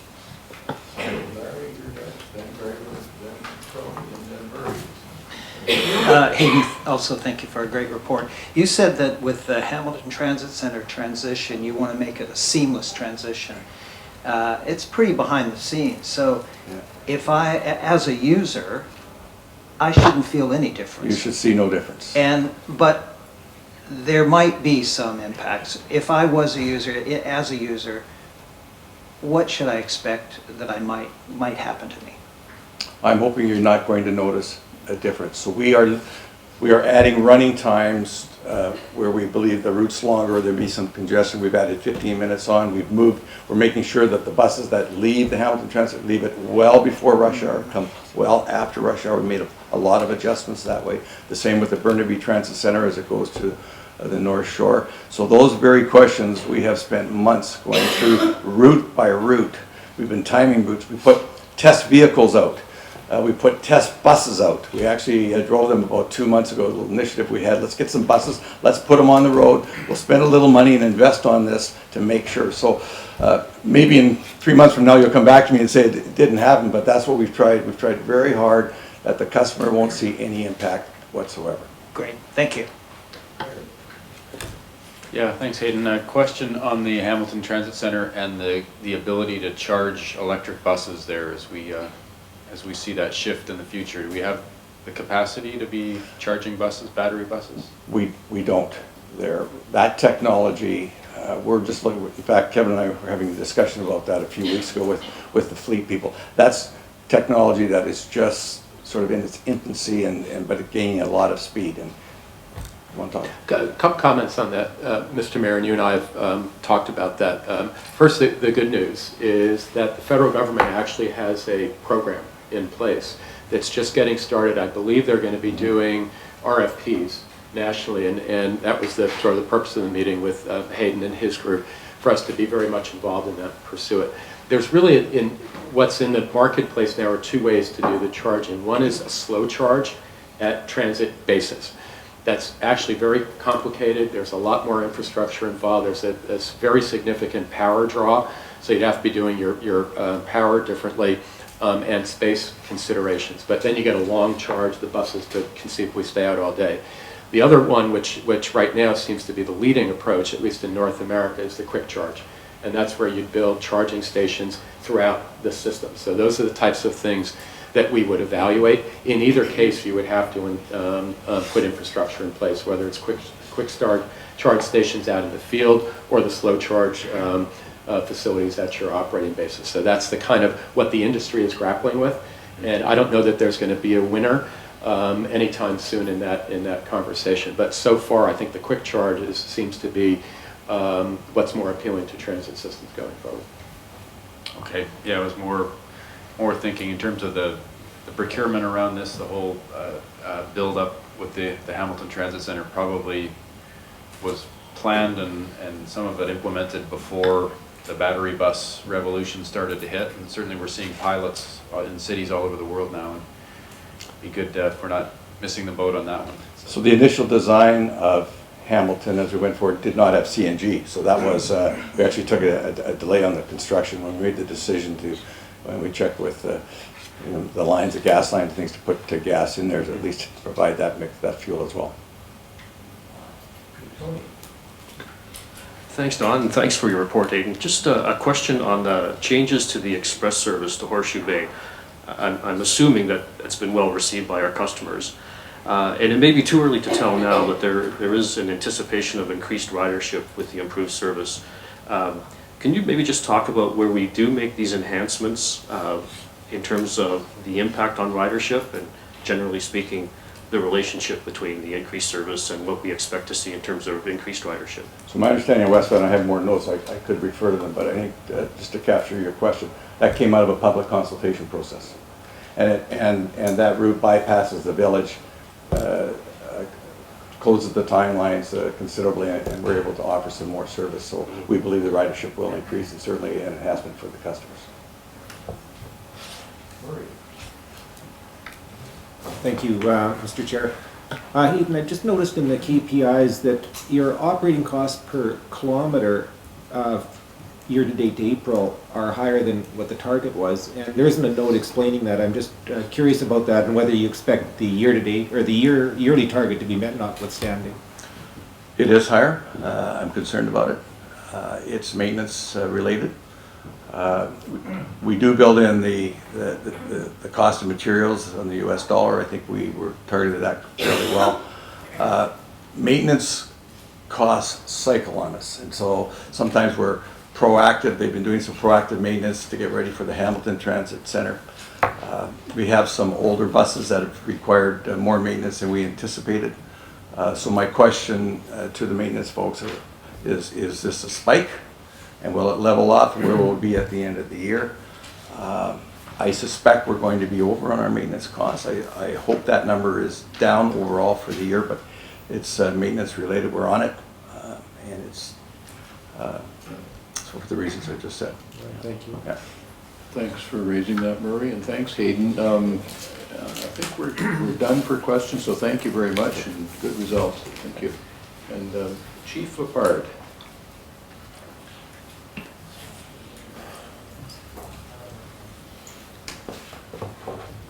Good morning. I'm not quite so ambitious with my 5 minutes as Hayden, and I'm just going to cover one issue this morning, but I'm happy to answer any other questions. So one issue that I want to talk about is sex offending on the transit system, and I know that that's been in the news quite a bit. It's a concern for many. You can just go to the next slide, please. Next.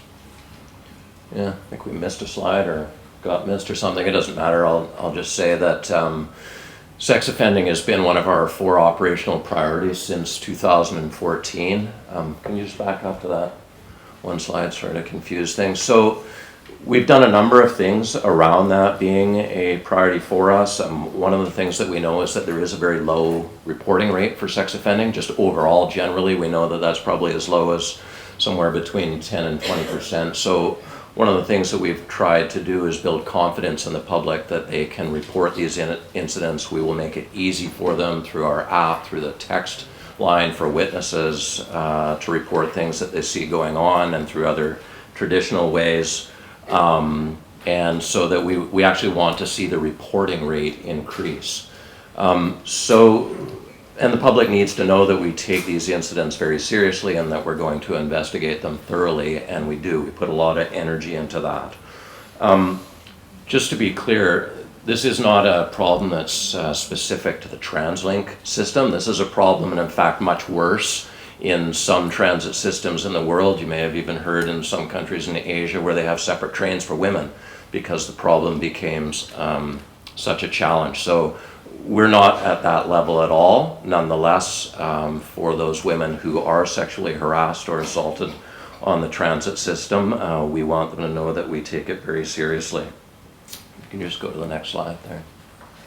So I know that if you first look at this slide, you're going to know that can be a great concern. My gosh, that the number of sex offenses increasing dramatically. I think that we can be quite confident that the number of sex offenses is not increasing dramatically. There's always another explanation. We see that. This is actually a bit of a good news story in that what we're seeing is a much higher rate of reporting, as the public knows that we will take it seriously, as we make it easier for them to report, as we respond very quickly. And I can tell you, and for the public, is that we have a very high rate of solving these crimes, even though they're quite challenging in that most sexual offenses that are reported to the police, the offender is known.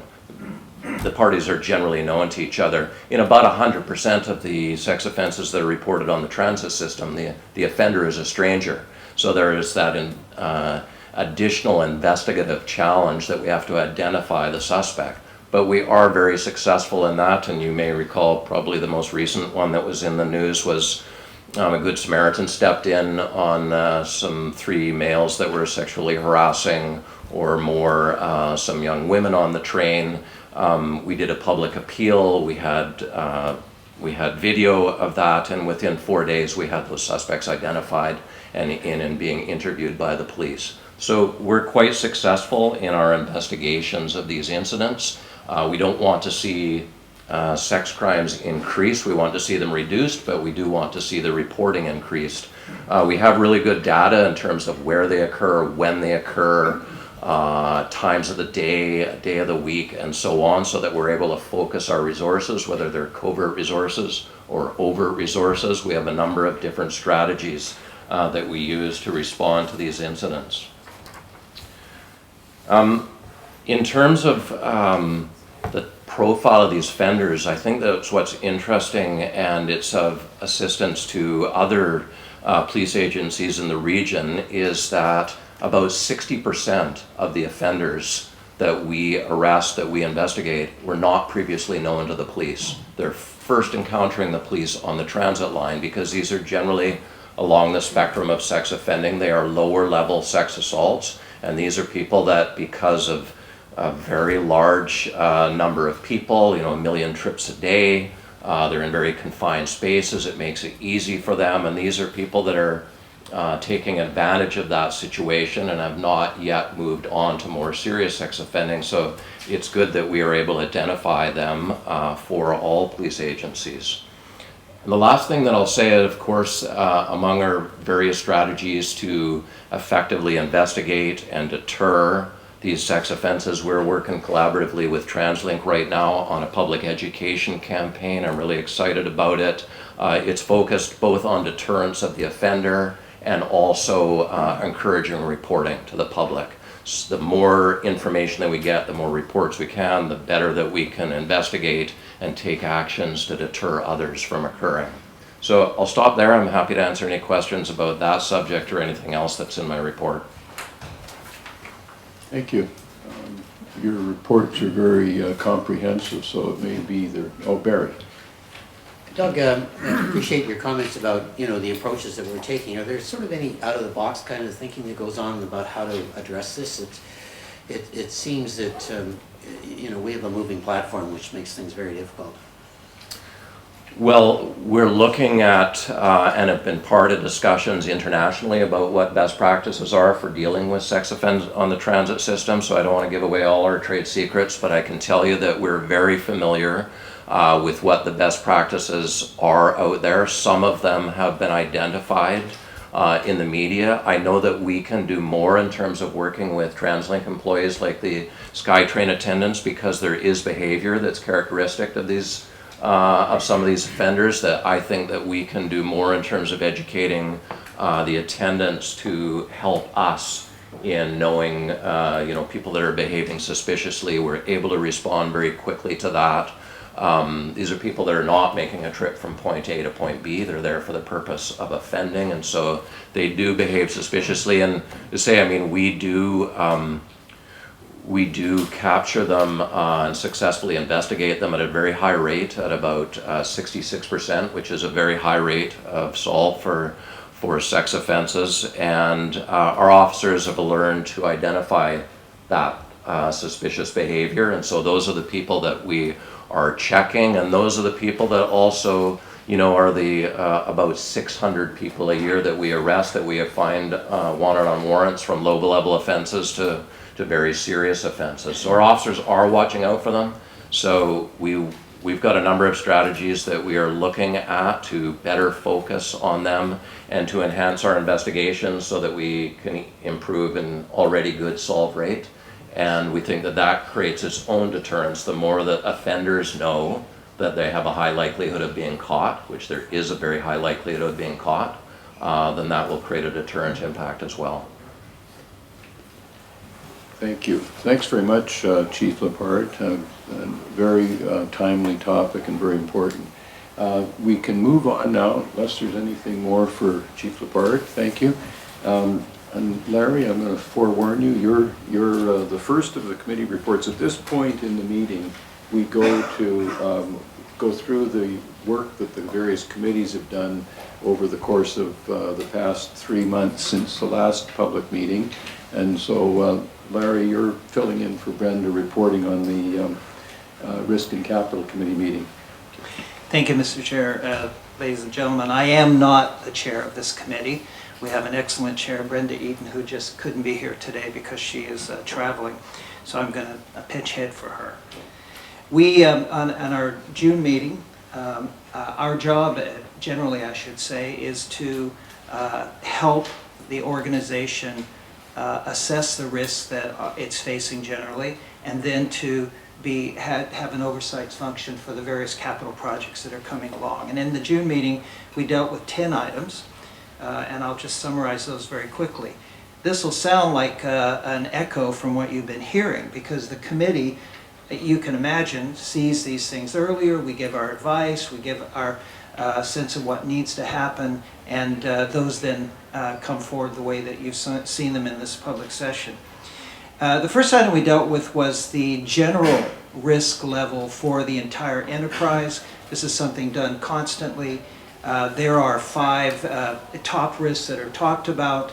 In this particular case, we were advised that the risk level is not very high. In fact, the one area where there was some sense of risk had to do with the funding for the expansion of the transit system. And of course, several days later, that funding came forward and was announced. And so that risk level in that one area where there was concern already went down. There is a continuing risk, which is at the top of management's agenda, of now delivering the new expansions that will be needed in an environment where a lot of construction is going on.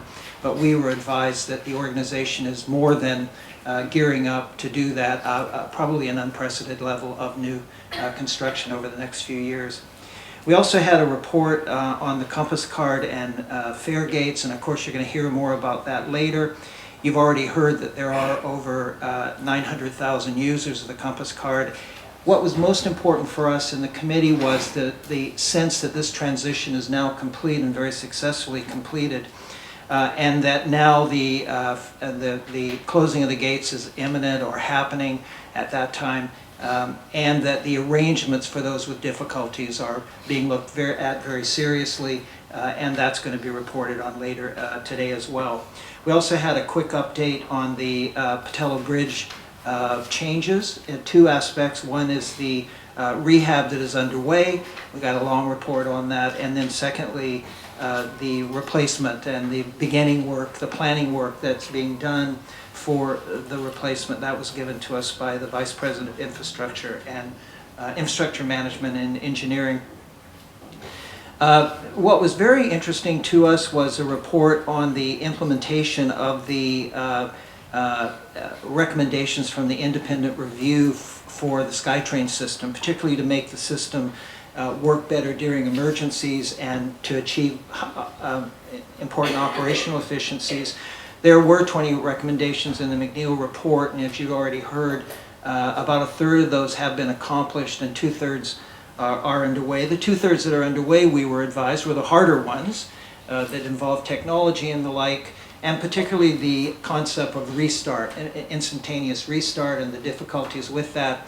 What we were pleased to see was that the management team was very aware of the technological possibilities and limitations, and we're putting forward a recommendation based on that. We also got a report on the Evergreen Line. Again, you're going to hear about that, more about that, I think, later today.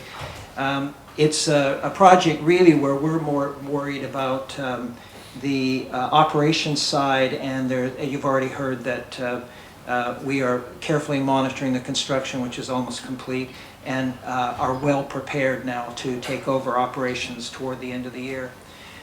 We also had a report on the upgrading of stations for SkyTrain. 6 stations are being upgraded. This was a very positive report for us.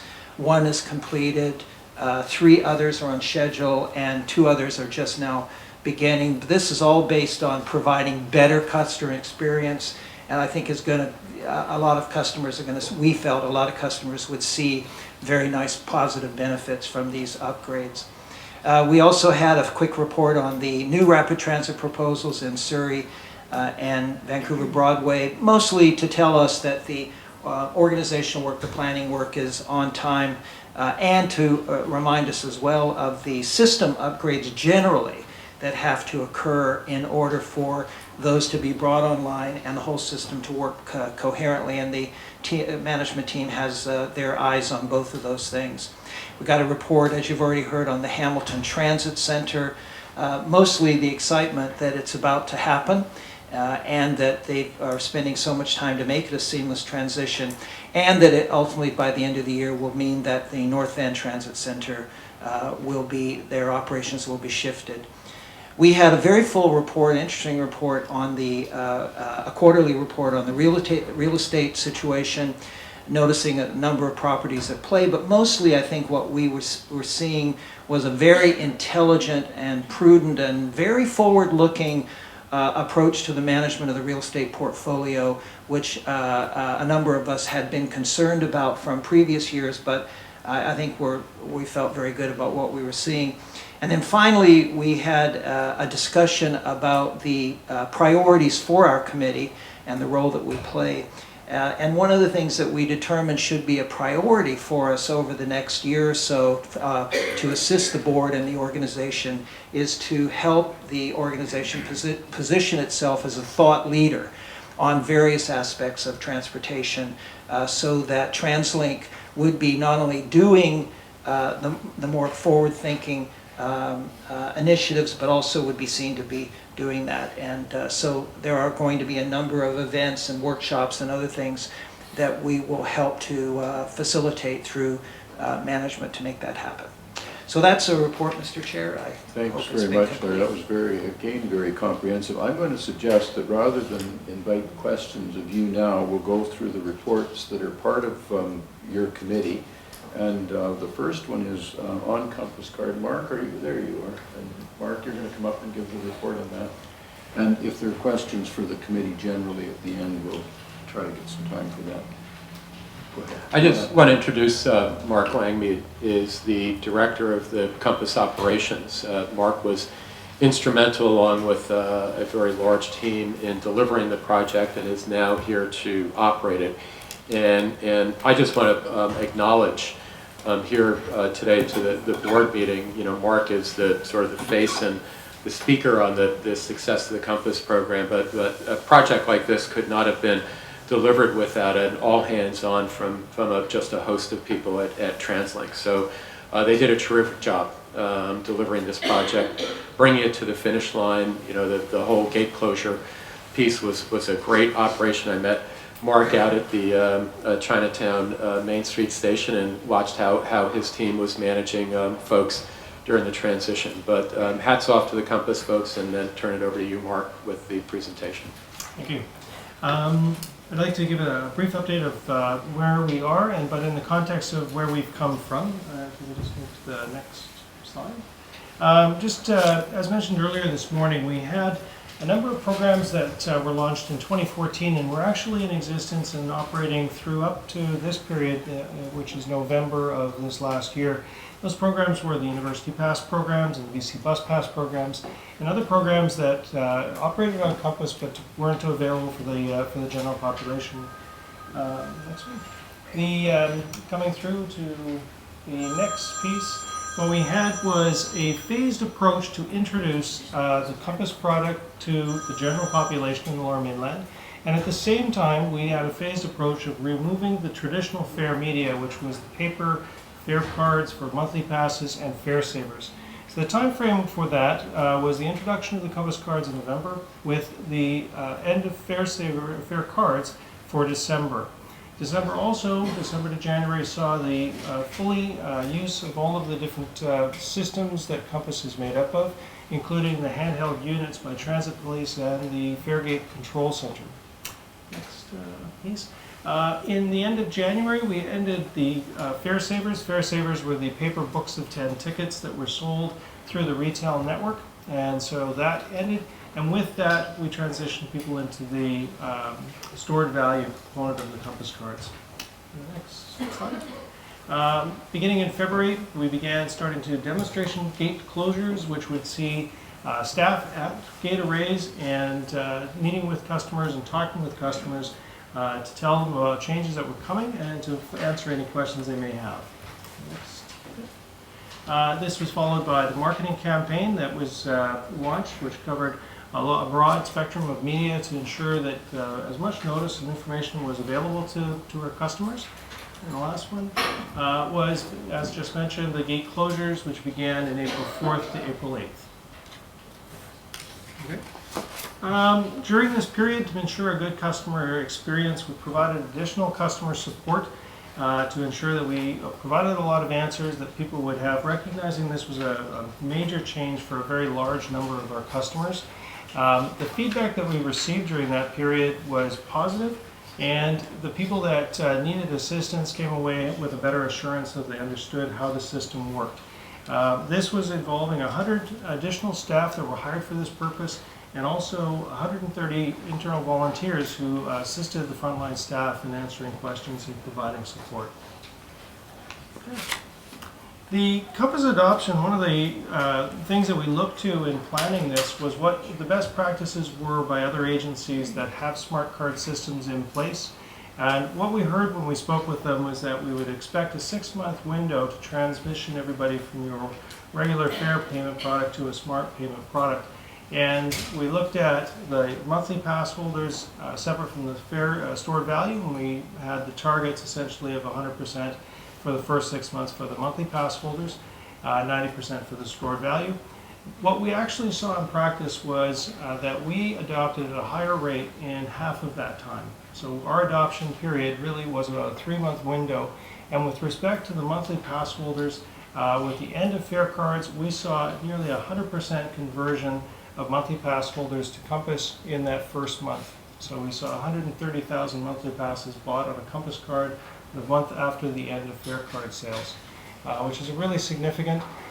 This last month, we're up to 160,000 monthly passes are purchased on Compass cards. So truly impressive results in terms of a quick transition. Next slide. The overall usage right now, we're sitting at about 95% of all fares are paid with a Compass product. So it's a Compass ticket and or Compass card. The balance, the 5%, is cash received on buses. So very, very large adoption. The vast majority of customers are using Compass products. There are 915,000 cards used to travel in the last 3 months. This statistic is really a statistic that it isn't if a passenger bought a product or put money onto a product, but actually used a Compass card for a trip. And so that's a very significant number. The graph below indicates what that looked like over time over the past few months. So it really shows a quick but steady increase in the number of customers that are using Compass cards. And year to date, we've collected $140 million of revenue processed through the Compass system. And next slide.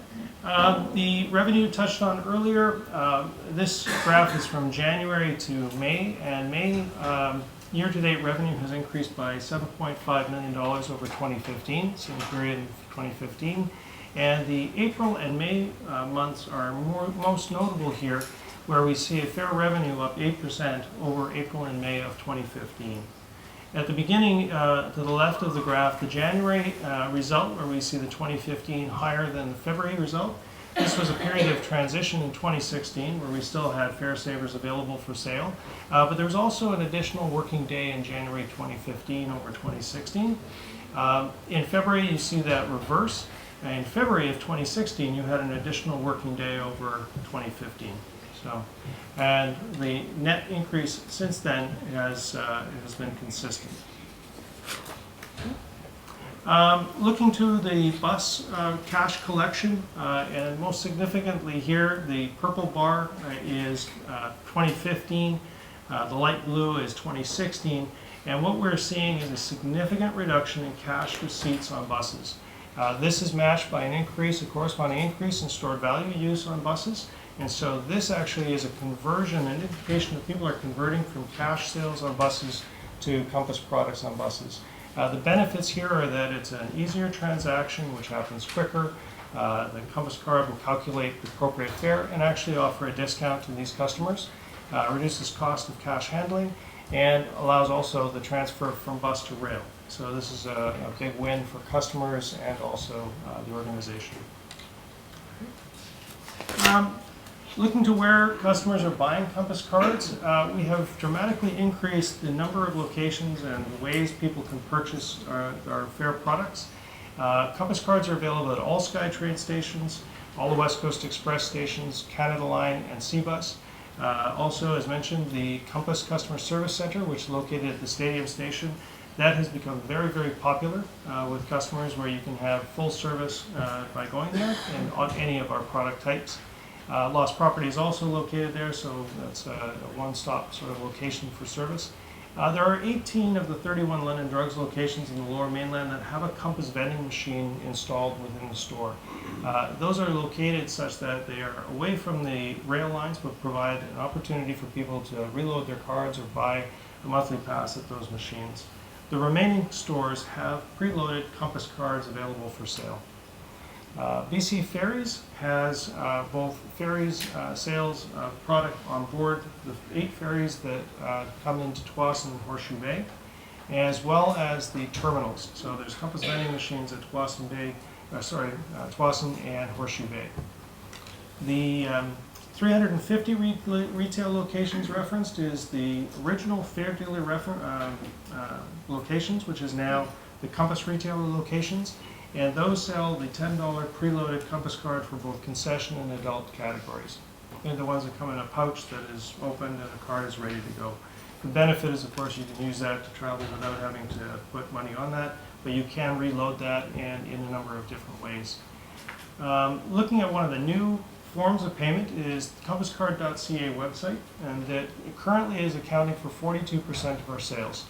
It's a very significant amount because this is a sales channel that did not exist previously. So this is a new sales channel that is very, very popular.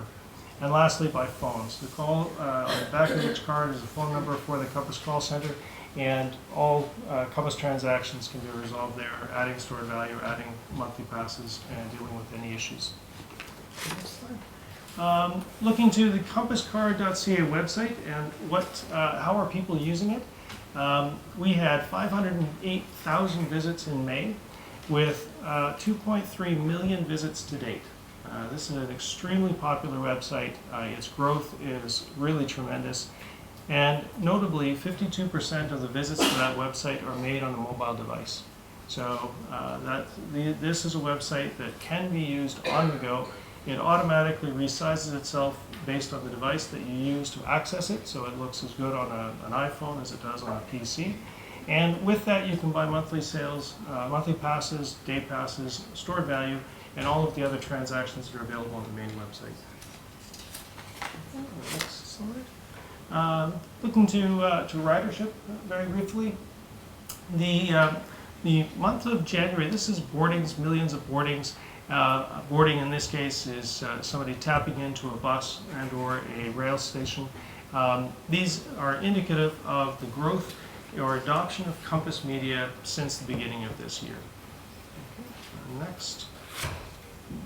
Some of the customer benefits that we're now realizing. Half of Compass customers have registered their cards, and that comes with some significant benefits.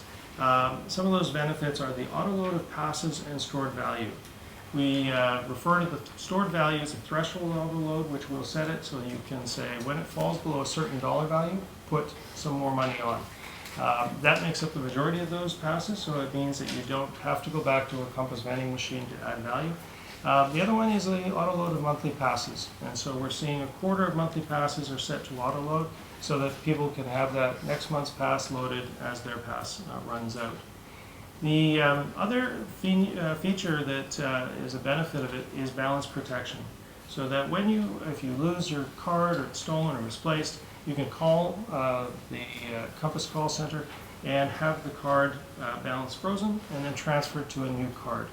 And to date, 7,400 people have taken advantage of that. And that would have been 7,400 people that previously may have lost that pass and or book a Fare Savers, and it would have been lost forever. So a big customer convenience with that. And of course the convenience of not having to go to a 7-Eleven and or a local store to specifically buy Fare Savers. That's some of the benefits of having the ability to buy online and anywhere. The total number of customers that are using the autoload, the setting up, is 110,000. So we have currently 110,000 that are set up to automatically load a product when that product either falls below the value or expires. Okay. Next.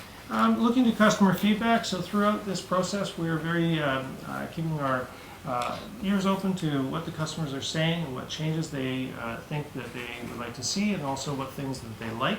When we look at what things they like, two of the things that were notable were the ease of paying fares by tapping in and out, and also the ease of loading fare products onto a Compass card. So those are some of the big features that people are taking advantage of. Some of the feedback where we can improve, and we are making plans to address these issues, is on tax receipts.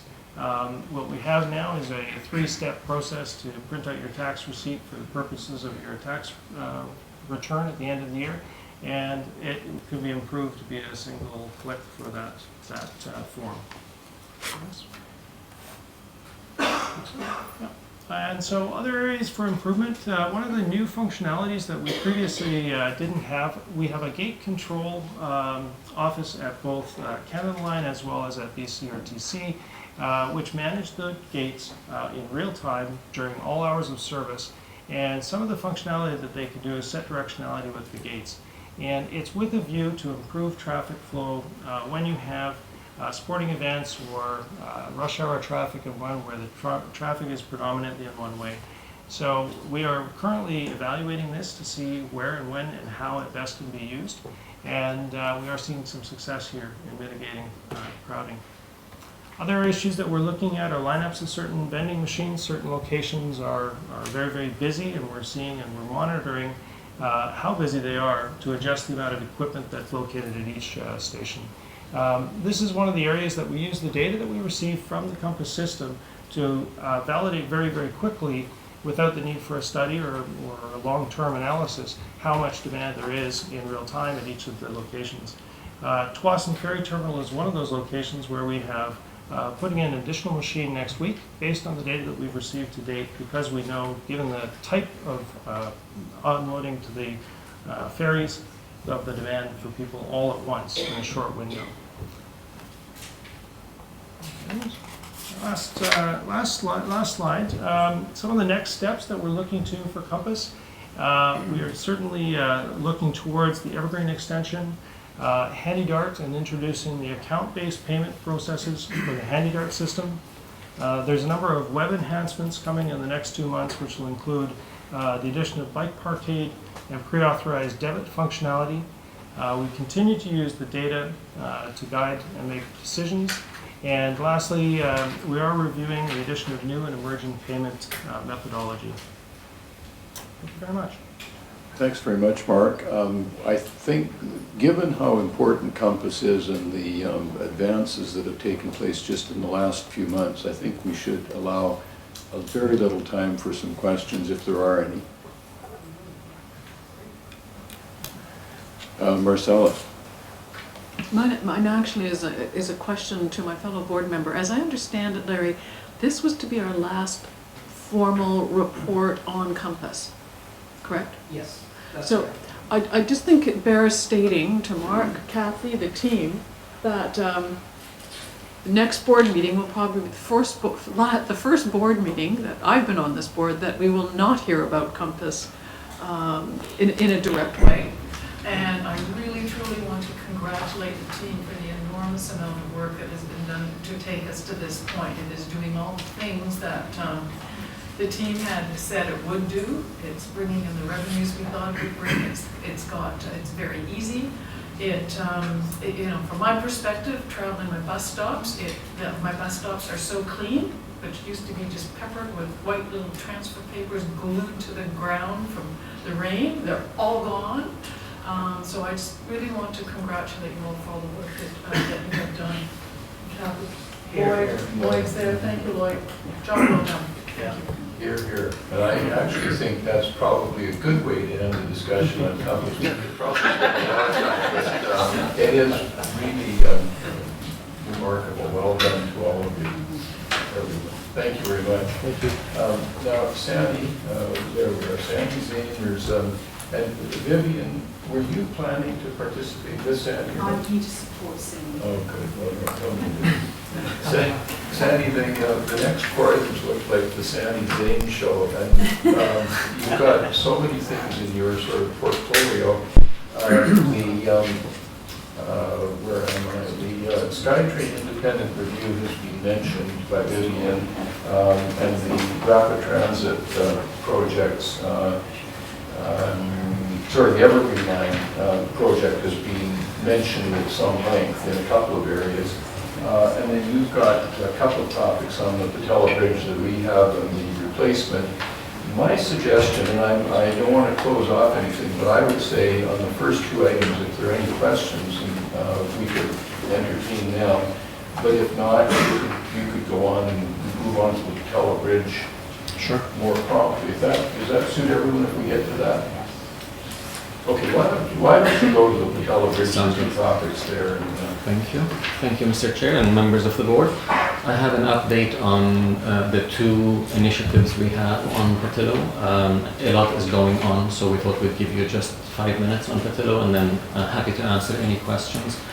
The first piece will be about the rehabilitation of the bridge, which is ongoing. As you well know, work started in late April and scheduled to continue till early October. We're doing this work to try to gain 6 to 7 years of life on that deck. We're mainly removing the old deck, inspecting the reinforcing steel below it, fixing it where we can, putting on new deck where needed. And it's an extensive program of patching, which will take us through to the early fall by the time we're done. Work has been progressing well on schedule. We have been making use of having one lane in each direction open to traffic, so we have basically one lane to work on in each direction. We knew this would be an inconvenience to the region, and we've been working very closely in anticipation of this with both Surrey, New Westminster, and the province to manage traffic as best as we can. Next slide, please. So the work is going on in 3/3, and we are now about 40% through the program. The first third that you see on this slide was closure of the east side of the bridge. That was our construction zone and lanes open on the west side of the bridge. This was completed about 2 weeks ago. We've now moved to closing or having a work zone in the middle of the bridge with traffic moving on each side of the bridge. And so we're about 25% through that middle third of the project. We knew there would be queuing on Alex Fraser and Queensborough. We knew there would be a traffic shift to Portman. We did a lot of planning and forecasting work to anticipate as best as we can and try to mitigate those impacts.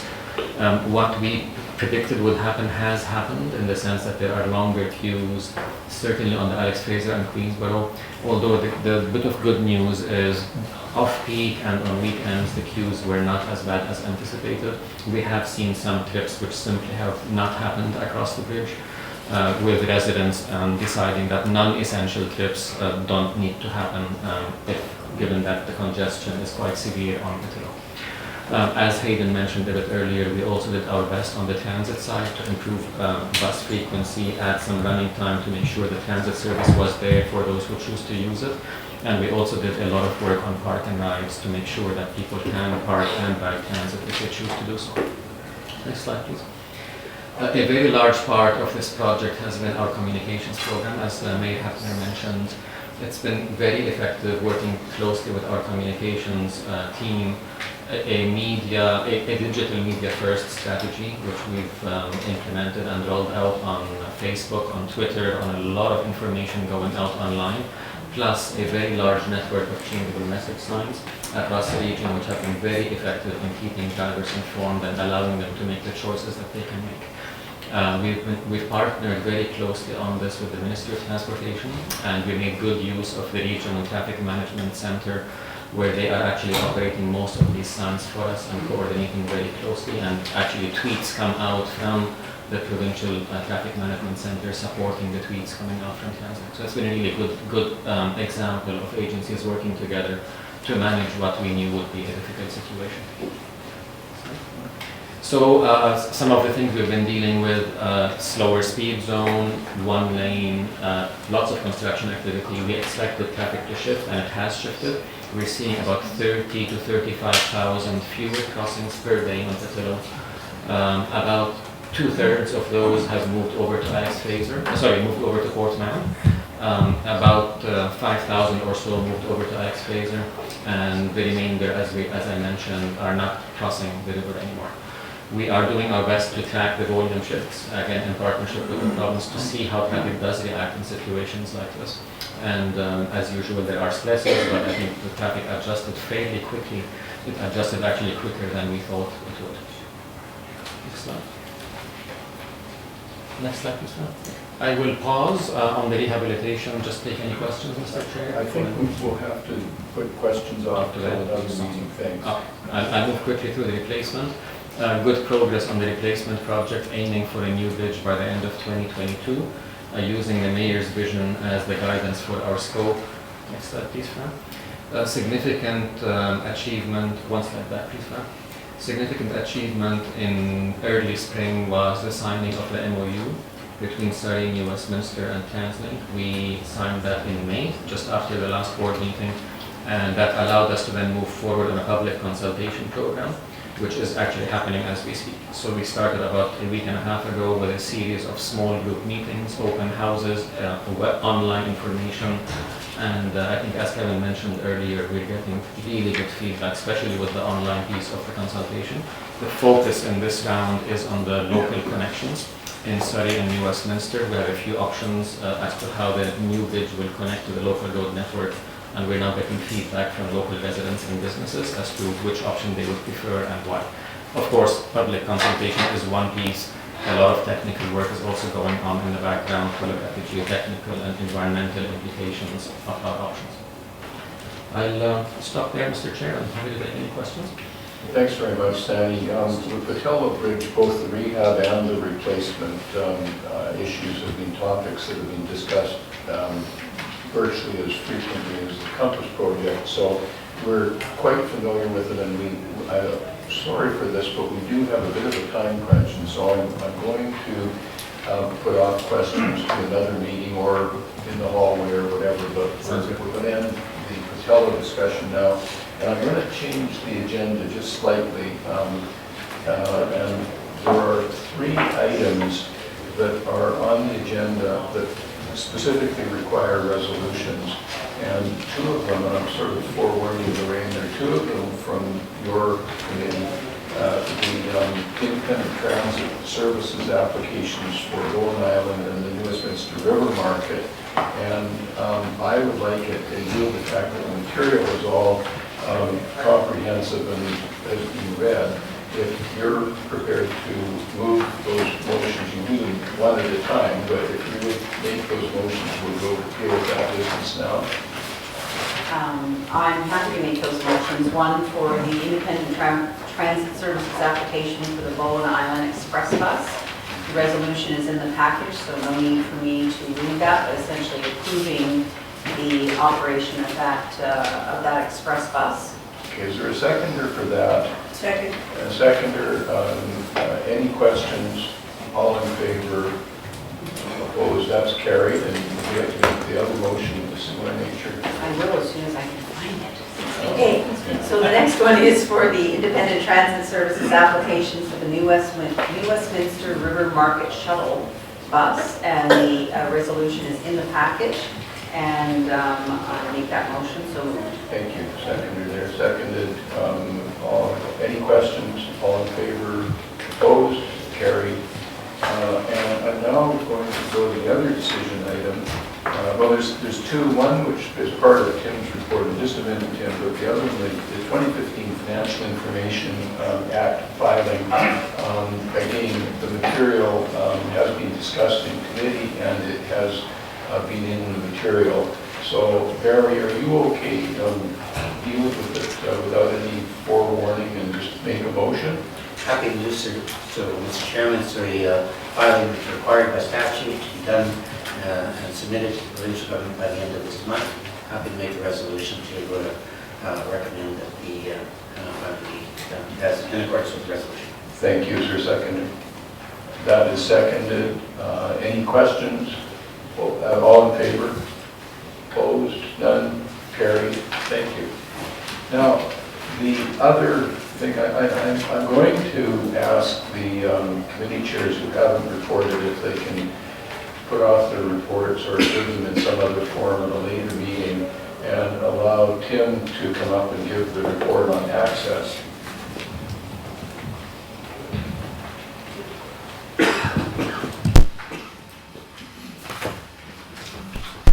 Thank you, Mr. Chair, and good afternoon, board members. So I'll drive the bus to speed up the process. That pun was intended. So thank you very much for letting me speak here today. And what I'll do, given that a lot of the issues actually that have been discussed by members of our public and the board members to date, I will move fairly quickly through my first part of the presentation and then spend a bit of time a little bit more time on the second. So what I'll be doing today is specifically outlining a couple things, talking about the 3-pronged approach that we are undertaking in response to the concerns we've heard at a number of past board meetings, and then talk about a review of the handy-dart policy and as well as the service delivery model that we are anticipating undertaking this year. I'll then conclude with the second half of my presentation. I'll spend a bit of time on talking about the recommendations that we are putting forward to ensure that the fare gate accessibility for those unable to tap. So, in early 2007, TransLink established the Access Transit strategy that put forth this vision. And essentially, the vision talks about a seamless, inclusive system that welcomes every member of our region across the full range of services that we provide.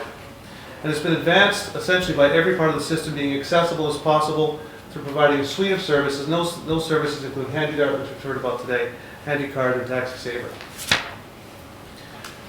We know that HandyDart service provides over 1 million trips per year, primarily by bus, supplemented by taxis. And since 2013, taxis really have become a more prominent way of helping us meet changing customer needs and manage unaccommodated trips. This, of course, is limited to the existing resources that we have available.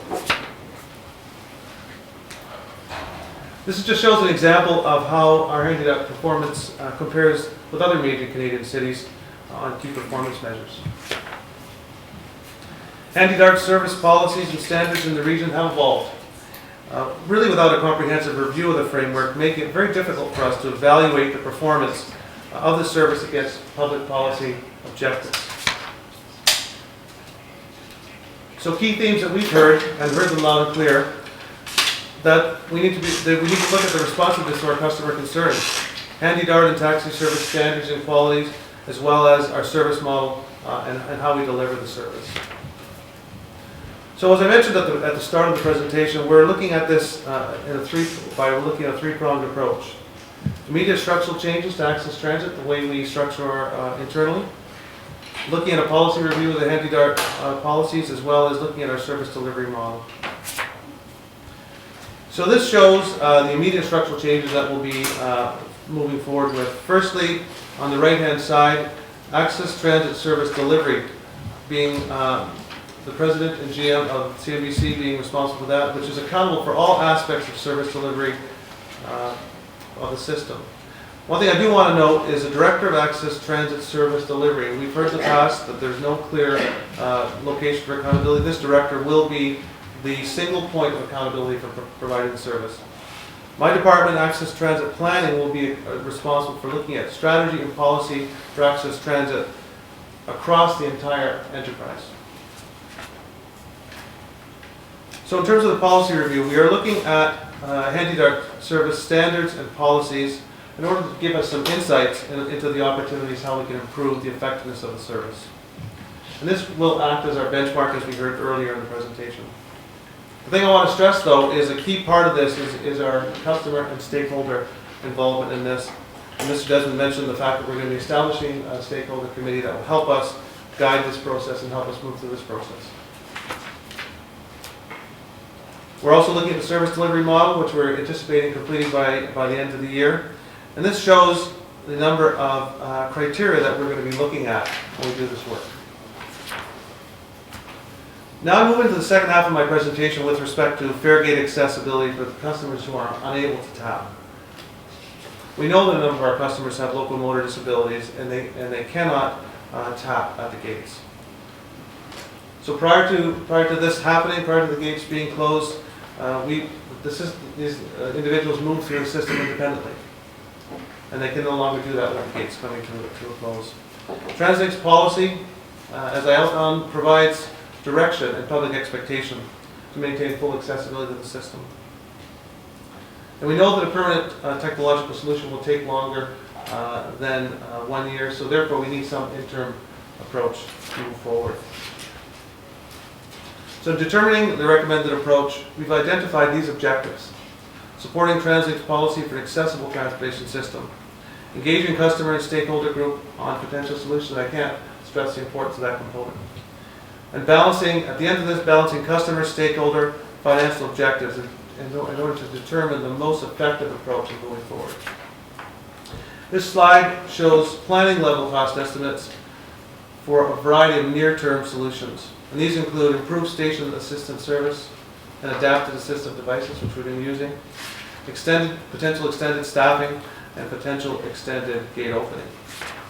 In terms of long-term solutions, we've identified two essentially: intercom video remote gate opening, and then reader-based gate opening of different technologies. One using potential compass reader, organized differently, and then a long-range RFID system which would anticipate someone approaching a gate. I think I should note that this would take 18 months to implement. In order to get it right for our customers, to date we've engaged customers directly, those who are directly impacted, reached out to organizations that would have access to these customers. Engaged with our key stakeholders in the province, evaluated options, accounting for customer, stakeholder, financial, and other objectives. So we've learned a number of things from this process, and this is helping shape our direction as we're moving forward. We know there's widespread support for a permanent reader-based solution. We know our customers see staffing at all gates as benefiting others in the system and not just them. But we did hear some concerns with respect to the station assistance service for those having difficulty placing a phone call. And we appreciate that prior to the gates being closed, that we were viewed as one of the most accessible transit systems internationally. The Disability Alliance of BC emphasized the need for quick implementation of a long-term solution, preferably a card-based reader system. And there was acceptance that an interim solution would be necessary while we're developing the 18-month project. So the recommendations management are putting forward, we have two recommendations, one with respect to near and long term, one near term and one long term, and then in terms of the gate closure. So the recommendation with respect to a near-term solution is expand the station assistance service program and provide assistive devices depending on the need of individual customers. We would work with individual customers to help them determine what that would be. The long-term approach would be long-range RFID-enabled access by way of a standalone door at the gate arrays. And this would be independent to the compass system that will allow us to move independently and quickly through to this solution. And lastly, to proceed fully to close all compass gates by the end of July, phasing out the current gate staffing as the contracts for these staffs expire. So this is a conceptual vision of what this proposed long-term gate would look like. You see that as a customer approaches the gate, it will simply open and they'd be allowed access into the system. So next steps, and this is my last slide, Mr. Chair, is move quickly to design and implement a permanent solution should the board endorse this recommendation today. And importantly, continue to discuss this with our customers, engage our customers in the near term to help us with these solutions. And lastly, to implement full gate closure by the end of July. As you can see, the slide makes reference to mid-July, but as we're working through this process, in order to respond to our customers, provide a bit more transition, we're suggesting that this happen at the end of July. And that concludes my presentation. Thank you very much, Ken. Elaine, there's a resolution that is in the material that effectively asks the board to endorse management's recommendations in this regard. As chair of the committee, would you like to move that resolution that's in the material? I would like to do that. Sorry about that. Okay. Yes, I would like to do that, and it's on our page 85 of our material, and there's 3 sections to the resolution. So moved. Thank you. Is there a seconder? Second. Thank you. Any questions? All in favor? Opposed? Carried. Tim, you don't have to leave quite yet. This is a very important topic.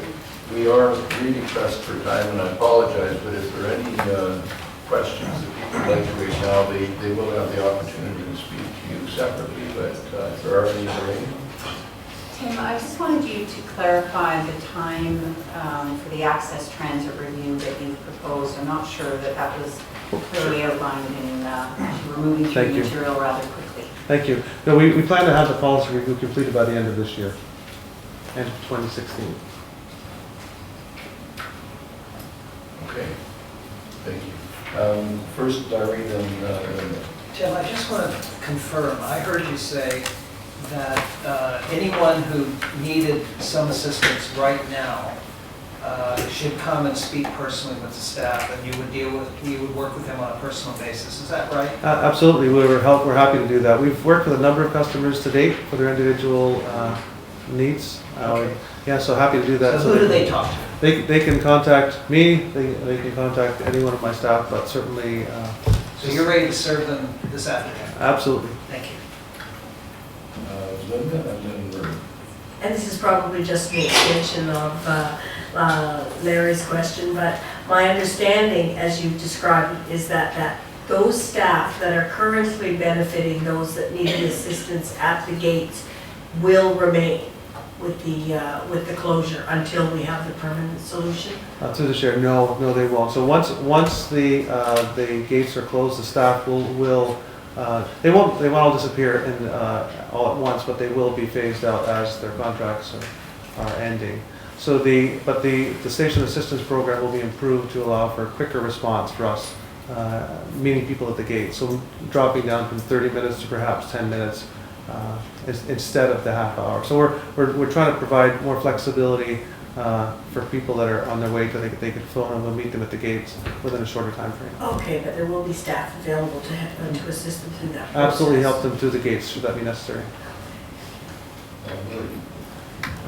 Thank you. It's, the report implies this, but it doesn't actually state this. I'm assuming that there's money available then to undertake the work that this report is recommending and that we just approved in budgets without compromising other work that would otherwise take place. There's funding available, yes. Okay, thank you. Thanks very much, Tim. Another great report. I'm sorry I rushed you, but I appreciate your doing it quickly. I've checked with Kevin, and there's a time issue that Kevin needs to deal with meeting and so on. So we're going to conclude the open meeting in about less than 10 minutes. And the reason, or at least what I'm going to try to do, is ask the 3 committee chairs who haven't reported if they could make their reports and abbreviate them down to, say, 2 or 3 minutes each, starting with Lorraine, and we'll see how far we get. Thank you. Mr. Chair, that's an impossible task for my committee, who has a wide range of things that we work on. But I can skip over the first couple of things on my agenda because they've just been reported on. The other thing that we have worked on at the Stakeholder Relations Committee is the Mayor's Council funding strategy, and there's been lots of dialogue about that. We're very optimistic about where this is moving and the direction it's going, so the committee's been very supportive of all the work that's being done on that. We are now starting to work collaboratively with the Mayor's Council and the board and management to start working on the 10-year investment plan, so there's a lot of work and discussion going on in our committee about that.